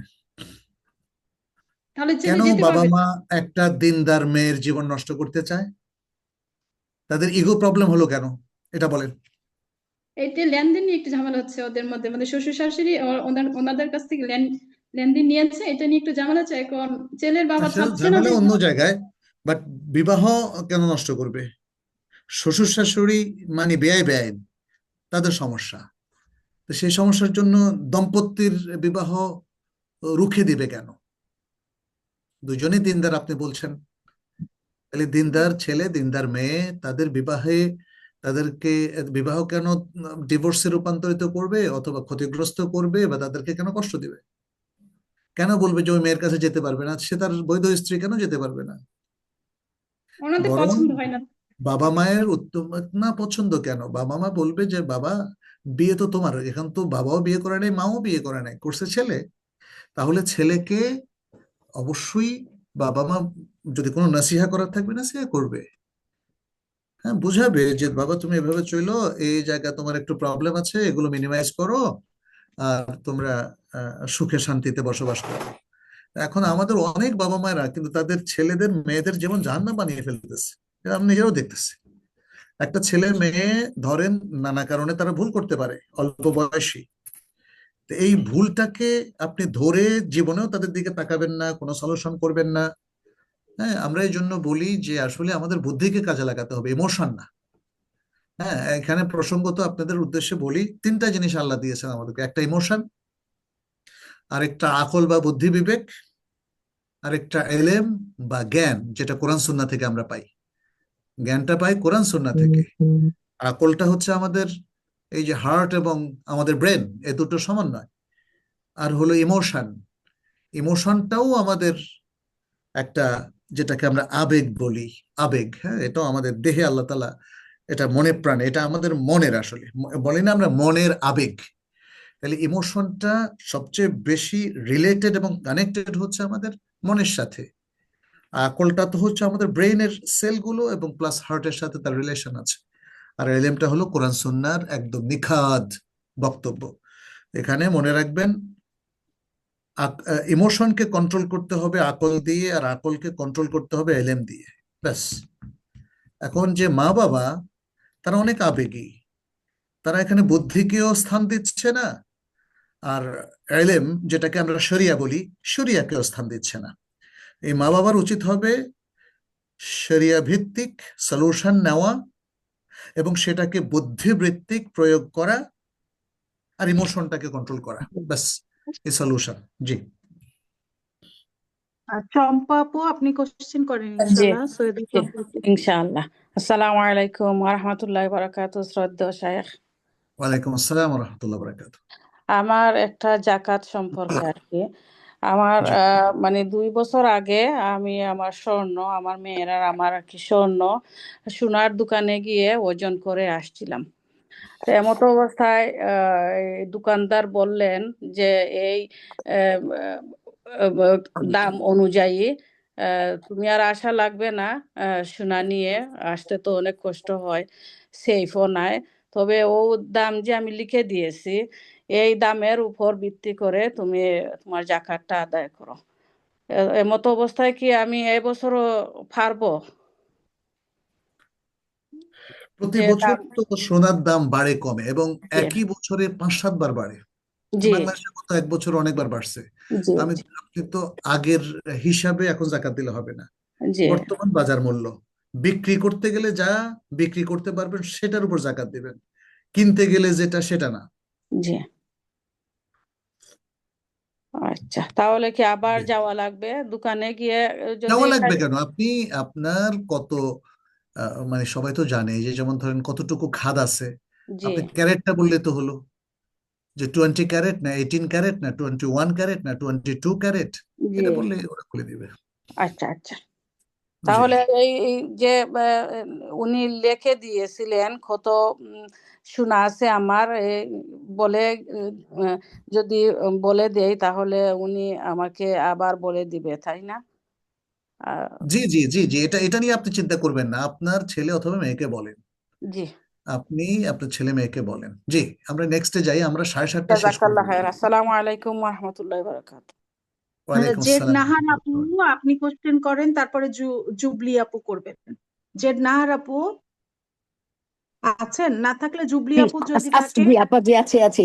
আসসালামু আলাইকুম ওয়া রাহমাতুল্লাহি ওয়া বারাকাতুহু। সম্মানিত শেখ, ওয়ালাইকুম আসসালাম রহমতুল্লাহ। জি জি বলেন। আমার একটু, যে আমার কোশ্চেন আমার মেয়ের পক্ষ থেকে।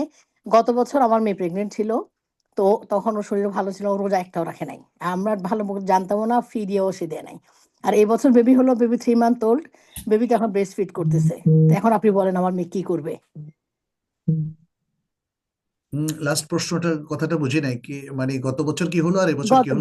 গত বছর তো বেবি ও প্রেগনেন্ট ছিল লাস্ট হ্যাঁ। রামাদানে। তো ও একটা মানে সে কোনো রামাদানে করতে পারে নাই। ও তা আচ্ছা, এ- এ- সে প্রেগনেন্ট থাকার কারণে রমাদানের জি সবগুলো জি সিয়াম ভঙ্গ করেছে। জি। জি জি জি সবগুলি তো সিয়াম এই ভঙ্গ করেছে। বছর এখন হচ্ছে এখন 3 মান্থ বেবি এখন বাচ্চা ওর। হয়েছে, বাচ্চা জি দুধ খায়, বাচ্চা এই হচ্ছে, তো? জি বাচ্চা দুধ খাচ্ছে, জি এই বছর রমাদানে। এখন এই 2 বছর রমাদানের কথা আপনি আমাকে বলেন, ও এখন কি করবে? কোথায় আর আছে, লাস্ট বাংলাদেশে ইয়ারের না রমাদানও, অস্ট্রেলিয়াতে? ও আমরা নিউ ইয়র্কে থাকি। ও, নিউ ইয়র্কে থাকেন। আহ নিউ ইয়র্কে তো রোজা রাখা খুব সহজ শীতকালে। না আমরা, জি বুঝেছি, কিন্তু ওর শরীরটা প্রথম অবস্থা খুবই খারাপ অবস্থা ছিল, রাখে না। মানে আর এবার এবার মানে অনেক মায়েরা দুধ খাওয়ানোর সময়ও দিন জি যদি ছোট হয়, দুধ খাওয়া মানে রোজা রাখতে সমস্যা নেই। চেক, আপনার আমরা তো তো বড়দিনও রেখেছি বাংলাদেশে, আমরা তো কোনোদিন সে ওরা ভাঙি নাই। বুঝছি। আলহামদুলিল্লাহ এখন বড়দিনও তো যাই হোক, রেখেছিলাম। এখন আমি আমি বলছি, যদি সিয়াম উনি যেমন গত বছর রাখতে পারে নাই আর এবছর রাখতে পারে নাই, তাহলে এই যে বছর তো আসতেছে রমাদান, এই জন্য আমি জানতে চাচ্ছি আর কি অ্যাডভান্স হ্যাঁ কি নিয়ম। এবছর রাখতে পারবে কিনা সেটা, জি জি যদি জি জি বাচ্চাকে দুধ খাওয়াতে গিয়ে জি দুধ অথবা খাচ্ছে, বাচ্চা শারীরিক দুধ খাচ্ছে, অবস্থার জি কারণে, শারীরিক অসুস্থতার কারণে যদি রোজা ভাঙে, এটা শরীয়তে জায়েজ আছে। এক, জি বাচ্চাকে দুধ খাওয়ানোর কারণে খামাখা ভাঙবে না, কিন্তু তাহলে জায়েজ নাই। আচ্ছা বাচ্চাকে দুধ খাওয়ানোর কারণে যদি বাচ্চা দুধ না পায়, জি অথবা বাচ্চা দুধ খেলে তার শরীর অন্যরকম হয়ে যায় যদি সে রোজা রাখে, তার জি মানে হচ্ছে প্রেগনেন্সি অবস্থায় অনেক মহিলারা রোজা রাখতে পারে, কিন্তু যারা রাখতে পারে না তারা ভাঙবে। বাচ্চাকে দুধ খাওয়ানো অবস্থায় অনেক মহিলা রোজা রাখতে পারে, তাহলে রাখবে। আর যদি রাখতে না পারে তাহলে রোজা ভাঙবে। তাহলে 2 বছরের সিয়াম হলো 60 দিন, ধরেন সর্বোচ্চ জি 58 দিনও হতে পারে অথবা 59 দিনও হতে পারে, আমরা ধরে নিলাম 60 দিন। তো 60 দিন বাকি 365 দিনের মধ্যে ভাগ করে করে সিয়াম রাখবে। তাহলে মানে ওকে কাজা রাখতে হবে, জি বুঝেছি। হ্যাঁ, কাজে রাখতে হবে। অনেকে যেটা বলেছে, কেউ কেউ ফাতাওয়া, যে যারা প্রেগনেন্সির কারণে অথবা বাচ্চাকে দুধ খাওয়ানোর কারণে যারা সিয়াম রাখতে পারেনি, তারা ফিদিয়া দিবে। ফিদিয়া দিবে, জি না, এটা এটা শুদ্ধ নয়, এটা শুদ্ধ নয়। ফিদিয়া দিবে ও আলাল্লাযিনা ইউতিকুনাহু, যারা সিয়াম রাখতে সক্ষম নয়। হ্যাঁ, ওলামায়ে কেরাম এবং সাহাবায়ে কেরামের মধ্যেও অনেকে এই মতটাই স্পষ্ট করে বলে দিয়েছেন। ইউতিকুনাহু বলতে এখানে যারা সক্ষম নয় তাদের কথা বোঝানো হচ্ছে। যারা সক্ষম, সক্ষম নয় মানে স্থায়ীভাবে সক্ষম নয়, যেমন বৃদ্ধ, জি বৃদ্ধা, অথবা ক্রনিক ডিজিজে যারা ভুগছেন, যারা আর কখনোই সিয়াম রাখতে পারবেন না বলে ডাক্তার মতামত দিয়েছেন, তারা প্রতি বছর প্রত্যেকটা সিয়াম ভাঙবেন এবং ফিদিয়া দিবেন। এবং উত্তম হচ্ছে এই ধরনের রোগীরা রামাদানের আগে অথবা একদম শুরুর দিকে ফিদিয়াগুলো দিয়ে ফেলবেন। আর যারা মানে টেম্পোরারিলি অসুস্থতার কারণে, বা প্রেগন্যান্সিও এক ধরনের টেম্পোরারি কজ, সে কারণে জি তারা সিয়াম ভঙ্গ করবেন, তারা সামনে তাদের অনেকগুলো অনাগত দিন আছে, তখন তারা সিয়াম ভাঙবেন। এখন ধরে নেই যে কোনো একজন মহিলা 1 বছর রাখতে পারলেন না, 2 বছর রাখতে পারলেন না, মানে আমি একটা জাস্ট বলছি আর কি, জি যে তিনি যদি দীর্ঘদিন সুস্থ থাকেন তাহলে তো সামনে রেখে ফেলতে পারবেন, কিন্তু ধরে নিলাম কেউ একজন মারা গেল, তখন এই 60টা রোজার জন্য কি করবেন? 60টা রোজার জন্য দুটো পদ্ধতি হতে পারে। যেহেতু তার একটা বড় ধরনের কজ ছিল, এটার ফিদিয়াও দেওয়া যেতে পারে, জি অথবা যেটা রাসূল সাল্লাল্লাহু আলাইহি ওয়াসাল্লাম থেকে আরেকটা হাদিস আছে যে যে ব্যক্তি মান মাতা ওয়া আলাইহি সাওমুন সাম আনহু ওয়ালিয়ুহু, যে ব্যক্তি ফরজ সিয়াম মাথায় রেখে মারা যায় তার পক্ষ থেকে তার লোকেরা সিয়াম রাখবে, তার অভিভাবক অথবা তার সাথে যাদের ভিলায়াতের সম্পর্ক আছে তারা সিয়াম রাখবে। তাহলে এটা রাসূল সাল্লাল্লাহু আলাইহি ওয়াসাল্লাম যেহেতু স্পষ্ট করে বলে গেছেন, তাহলে এই ফরজ সিয়ামগুলো আত্মীয় স্বজন রেখে দিলেও চলবে, অথবা রাখার মতো কাউকে না পাওয়া গেলে তার ওয়ারিসরা তার পক্ষ থেকে ফিদিয়া দিতে পারবে। কিন্তু যদি তিনি বেঁচে থাকেন এবং আশা করা যায় যে বাচ্চাকে দুধ খাওয়ানোর পরে আবারও সুস্থ হয়ে যাবেন, তখন তিনি ভেঙে ভেঙে যখন যখন সুবিধা করে ফেলবেন। জি জি, জাজাকাল্লাহু খায়রান। জি আমি সে বুঝতে পেরেছি। জাজাকাল্লাহু আপু খায়রান। আপনি কোশ্চেন করেন আসসালামু ইনশাআল্লাহ। আলাইকুম আপনি ওরহমতুল্লাহি কোশ্চেন ওয়াবারাকাতু। সম্মানিত শায়েখ, আমি সরাসরি আপনার স্টুডেন্ট। আমি online diploma in Islamic studies কোর্সটি আল্লাহর দেয়া তৌফিকে আমার সম্মানিত উস্তাজা হাসিনা বিনতে হানিফের অনুদানে সম্পন্ন করার তৌফিক পেয়েছি। আমার কোনো প্রশ্ন নাই, আমি শুধু আপনার কাছে, যেহেতু আপনি 7:30টায় চলে যাবেন বলেছেন, একটু শুধু দোয়া চাই। এই বোনের মেয়ের মতো আমিও আলহামদুলিল্লাহ অসুস্থ, আমারও সিজারের ডেট রমাদানের লাইলাতুল কদরের মধ্যে পড়বে। আমি শুধু আপনার কাছে আফিয়া এবং খৈরের জন্য দোয়া চাই। আর আল্লাহ সুবহানাহু ওয়া তাআলা যদি আমাকে পছন্দ করে তার কাছে নিয়ে নেন, আপনার কাছে আমার বিশেষ অনুরোধ, আপনি যদি আমার উস্তাজি হাসিনা বিনতে হানিফের মাধ্যমে কোনোভাবে নিউজটা পান যে আমি না, আমাকে আল্লাহ সুবহানাহু ওয়া তাআলা নিয়ে গেছেন, আপনি যদি তখন দেশে থাকেন, আমার জানাজার সালাত আপনি মেহেরবানি করে পড়ালে আমি অনেক খুশি হব ইনশাআল্লাহ। আল্লাহ আপনার ভালো করুন, আল্লাহ আপনাকে হায়াত দারাজ করুন, সুস্থ রাখুন, আমি সে দোয়া করি। আর আপনি, আপনার কথা শুনে তো মনে হচ্ছে না আপনি এত বয়স্ক, তারপরেও আপনি মানে বললেন অল্প ইনশাল্লাহ বয়সী, ও অল্প বয়সী। হ্যাঁ, হ্যাঁ, অসুবিধা নেই। ও হ্যাঁ, ভয় হ্যাঁ, পাচ্ছে হ্যাঁ, বেশি, বেশি না ভয় ভয়ের পাচ্ছে কোনো কারণ নেই, মনোবল ভালো রাখতে হবে, ইনশাল্লাহ। উইল পাওয়ার শক্তিশালী স্ট্রং রাখতে হবে, ইনশাল্লাহ আল্লাহ ভরসা। আল্লাহ যেন আমাদের সবাইকে হেফাজত করেন, সুস্থ রাখেন, আমরা সবার জন্য দোয়া করি। আমি আজকে শেষ করতে চাচ্ছি, যেহেতু জি, আসলে অনেক টাইম হয়ে আমার গেছে। একটা ছোট্ট ছোট্ট কোয়েশ্চেন ছিল। আচ্ছা ঠিক আছে, দ্রুত বলে ফেলেন। আচ্ছা, ভাইয়া শেষ আমি করার আগে শুধু আমরা এটা ইয়েটা বলবো, ওই যে আমরা যে তাইবা একাডেমি, আমাদের ইয়ে থেকে হালাকা থেকে আমরা তাইবা একাডেমি এবং ইয়ের ওই যে কোরআন এবং ইসলামিক স্টাডিজের এদেরকে আমরা স্পন্সর করতে চাই ইনশাল্লাহ। তো এই ব্যাপারে আপনি সওয়াবের ব্যাপারটা একটু বোনদেরকে ইয়ে করবেন, যে বাৎসরিকভাবে আমরা যত সংখ্যক বোন যতজনকে ইয়ে করতে চাই, ওই ব্যাপারে 2-4টা কথা একটু বলে যাবেন, তারপর আমি বাকিটা কন্টিনিউ করবো ওদের সাথে। জি জি জি জি, ঠিক আছে। আসসালামু আলাইকুম। ওয়ালাইকুম আসসালাম, আম- একটু দ্রুত। আম- আমি যদি হজ করতে যাই, এরাম বাঁধি, এরাম বাঁধলে তো চুল তো দেখা যাবে না। এর মধ্যে যদি আমি ওয়াশরুমে যাই, গোসল করতে পারবো কিনা, মাথা কাপড় ফেলতে পারবো কিনা, অজু করলে কি কাপড়ের ভিতর দিয়ে মাথা মোছা আমি এইটা জানতে চাচ্ছি। এটা জায়েজ আছে, জায়েজ আছে, এটা এগুলো আমাদের লোকজন কেন যে বলে আপনি গোসল করতে পারবেন, আপনি মাথার কাপড় সরাতে পারবেন বাথরুমে গিয়ে, কিন্তু এটা কোনো মানুষের সামনে, অর্থাৎ বিশেষ করে অন্য মানুষ যেন সতর দেখে দেখে না ফেলে, সেই ব্যাপারে থাকতে হবে, এটা তো কমন নিয়ম। বাট এহরামের কারণে কাপড় চেঞ্জ করা যাবে না, মাথা থেকে সরানো যাবে না, গোসল করা যাবে না, এমন কিছু নেই আসলে। আচ্ছা আচ্ছা, মানে আমি অজু করার সময় মাথার কাপড় ফেলে মাথা মোছা করতে পারবো? অবশ্যই, অবশ্যই, আচ্ছা অবশ্যই। জি, আরেকটা ছোট, আমার মা অসুস্থ, মানে রোজা রাখতে পারে না, উনি ডিমনেশিয়া, অনেক 85 ইয়ার্স, তো অনেক দিন থেকে রোজা আছে ওনার। ইয়ে কি আমরা কি ফিদিয়া দিব? উনি পারতেছেন না, আর যাদের কারো সামর্থ্য নাই হ্যাঁ হ্যাঁ, এই 85 বছরের একজন বৃদ্ধা নারীর পক্ষ থেকে আপনি ফিদিয়া দিতে পারেন, প্রত্যেকটা রোজার পরিবর্তে ফিদিয়া। এই বয়সে তো হয়তো অনেক কিছু ভুলে যান, সামর্থ্য তার হ্যাঁ নাই এত, হ্যাঁ। মানে রোজা রাখাটা তাদের জন্য খুবই কষ্টকর, অতএব তাদের পক্ষ থেকে ফিদিয়া দিতে পারেন। আমার মনে হয় আজকে আমরা প্রশ্ন আর না আচ্ছা নেই, আচ্ছা, আমি জাজাকাল্লাহ খাইরান। মোহতারামা হাসিনা বিনতে হানিফ উনি যেটা বলেছেন আমরা সেটার ভিত্তিতে দুটো কথা বলি। সেটি হচ্ছে প্রতি সেমিস্টারে বছরে 2বার আমাদের ডিপ্লোমা ইন ইসলামিক স্টাডিজে স্টুডেন্টরা ভর্তি হন, শিক্ষার্থীরা ভর্তি হন। তো আলহামদুলিল্লাহ প্রচুর পরিমাণে ভর্তি হন।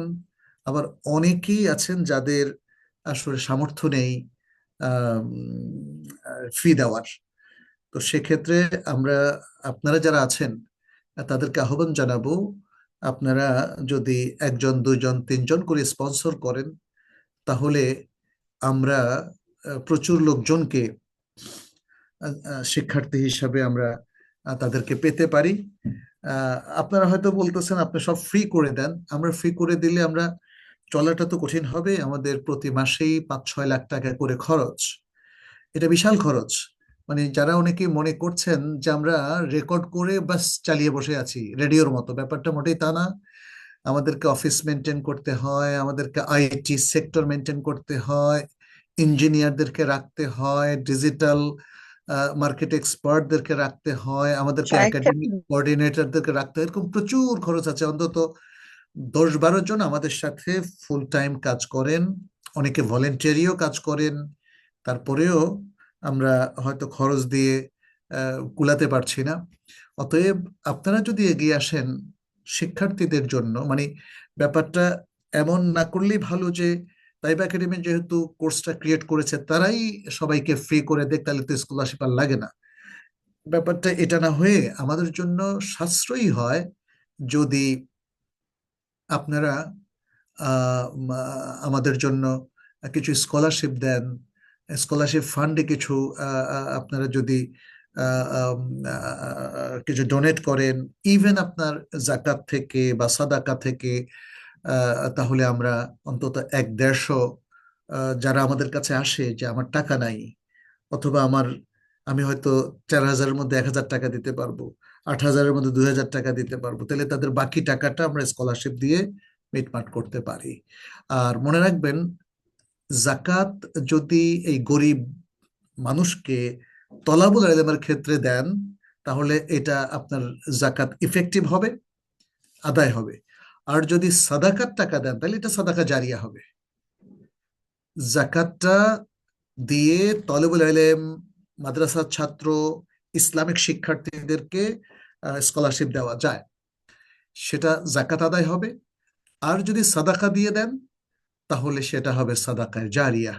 অর্থাৎ একজন লোককে আপনি এই জ্ঞান শেখার যদি একটা মাধ্যম হয়ে যান, তাহলে আপনার এই টাকাটা দিয়ে সে যে জ্ঞানটা অর্জন করলো এবং এই জ্ঞানের আলোকে সে যত ভালো কাজ করবে, আশা করা যায় রাসূল সাল্লাল্লাহু আলাইহি ওয়াসাল্লাম অনেকগুলো হাদিস থেকে সেটা স্পষ্ট, সমপরিমাণ সওয়াব আপনিও পেয়ে যাবেন। সাদাকা জারিয়া হওয়ার অর্থ হচ্ছে এটাই, যতদিন পর্যন্ত এই লোকেরা এই জ্ঞানগুলো দ্বারা আলোকিত হবে এবং অন্যকে আলোকিত করতে থাকবে, তাহলে সেটা আপনার জন্য সাদাকা জারিয়া। আমাকে অনেকেই বলেছেন তারা আমাদের এই কোর্সটা করে তাদের আত্মীয় স্বজন, পরিবার, এদের সবার মধ্যে তারা এই মালুমাতগুলো, ইনফরমেশনগুলো তারা ছড়িয়ে দিচ্ছে, তাদেরকে বোঝাচ্ছে, সহি শুদ্ধভাবে সালাত শেখাচ্ছে, সহি শুদ্ধভাবে অজু তহারাত শেখাচ্ছে, সহি শুদ্ধভাবে সিয়াম হজ শেখাচ্ছে, জাকাতের প্রতি উদ্বুদ্ধ করছে।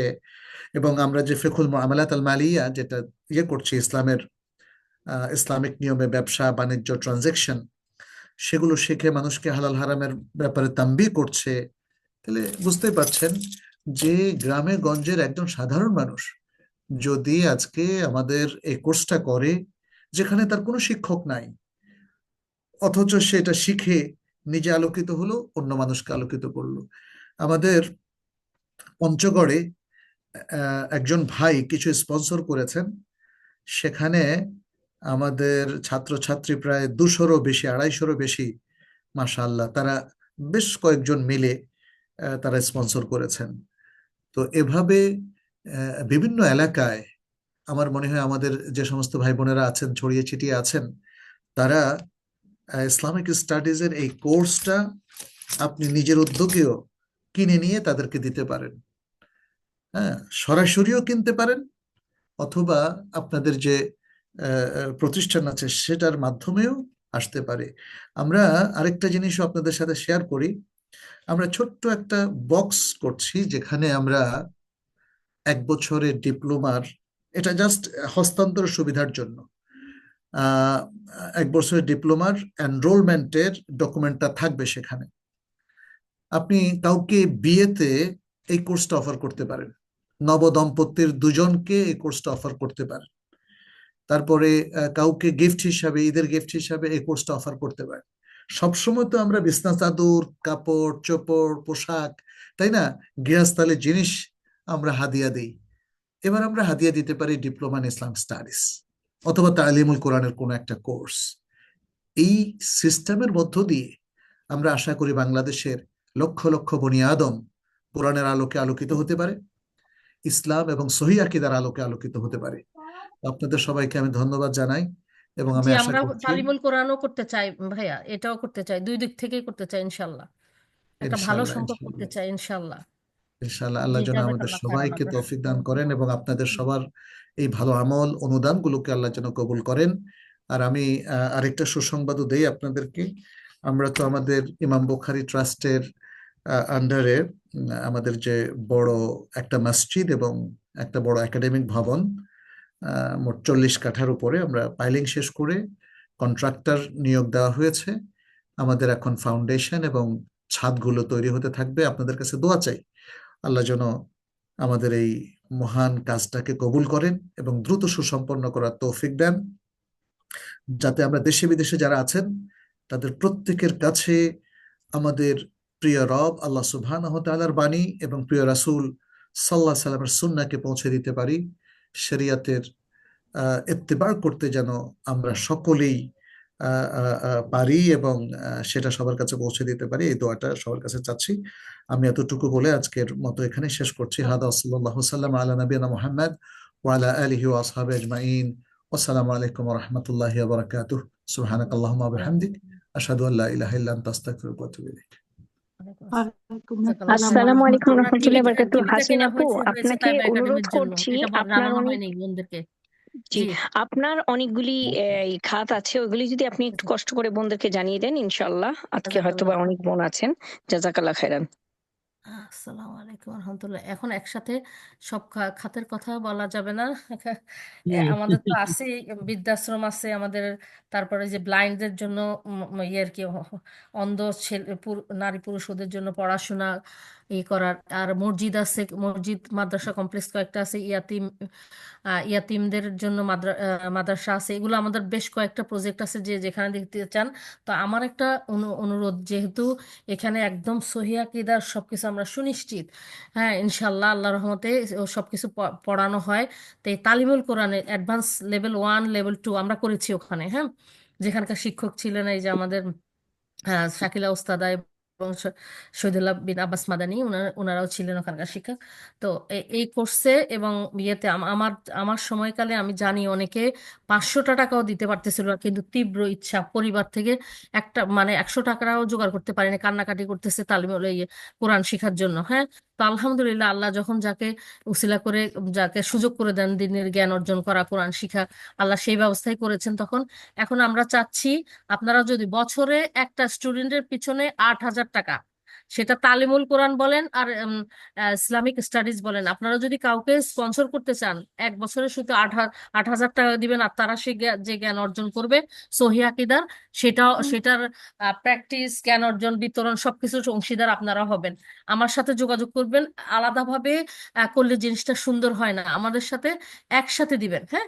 একসাথে যে আমি একটাকে আপু, করতে চাচ্ছি তালিমুল আসসালামু কোরআন, আর তা করতেছি আলাইকুম। ইসলামিক স্টাডিজ এর, হ্যাঁ, বলে যে আমি এই 2টা স্টুডেন্টের জন্য এই 1 বছরের জন্য 16,000 টাকা দিতেছি, বাস 1 বছরও এককালে আমি একসাথে সমস্ত টাকা পাঠিয়ে দিব। আর আপনাদেরকে বলা হয় নাই যে আলহামদুলিল্লাহ আমাদের পক্ষ থেকে তাইবা একাডেমির জন্য সেই টিভিটা স্ক্রিনে দেখাতে পারবা আফসানা, যে কিনে দেওয়া হইলো। আলহামদুলিল্লাহ আল্লাহ ব্যবস্থা করেছেন।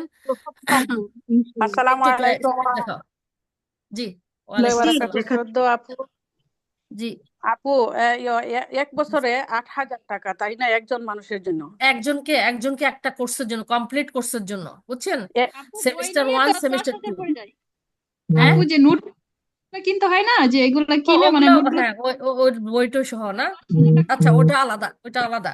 তো টোটাল ওনারা যদি 10,000 ধরে তাহলে একটা কোর্সের জন্য আচ্ছা মানে আপু, একজনের জন্য বছর 10,000, তাই না আপু? হ্যাঁ ও বইটা সহ আর কি, বুঝছেন, বইটা সহ আচ্ছা বইয়ে 800-900 এরকম করে যাবে। আচ্ছা, এই এখন যে তো দেখেন হচ্ছে কি টিভিতে আমাদের জাকাতের আমাদের হালাকার পক্ষ থেকে জাকাত আমাদের থেকে দেওয়া যাবে আপু, দিতে পারবো? হ্যাঁ ওই যে গরিব স্টুডেন্ট থেকে দিবে বলছে না, জাকাত আদায় হবে ইনশাল্লাহ। আচ্ছা, ইনশাআল্লাহ। আপু আচ্ছা জাযাকিল্লাহু খায়রান আপু। আসসালামু আলাইকুম আপু। আমি একজনের আসসালামু আলাইকুম কন্ট্যাক্ট হাসিনা আপু। করেছি জি 2023 ওয়ালাইকুম জি। থাকি, এখনো পর্যন্ত আমার ডাইরেক্ট ডেবিট থেকে প্রত্যেক মাসে আমার পয়সা যায়, আমি ডাইরেক্ট ডেবিট করে ফেলেছি আপু। কোথায়? ঢাকা লং সিলেটে কোন জায়গায় আল্লাহ জানে। আমি একজন আমরা ছাত্রকে না জেনে শুনে দিব, ডোনেশন করব পড়াশোনার ব্যাপারে, জেনে জি শুনে করব যাতে সহি আকীদা হয়, যাতে জি আমরা সত্যিকারের অর্থে সওয়াব পাই আর কি, জি জি অর্থার্জিত অর্থ যেন যে খাতগুলো জানি। হ্যাঁ জি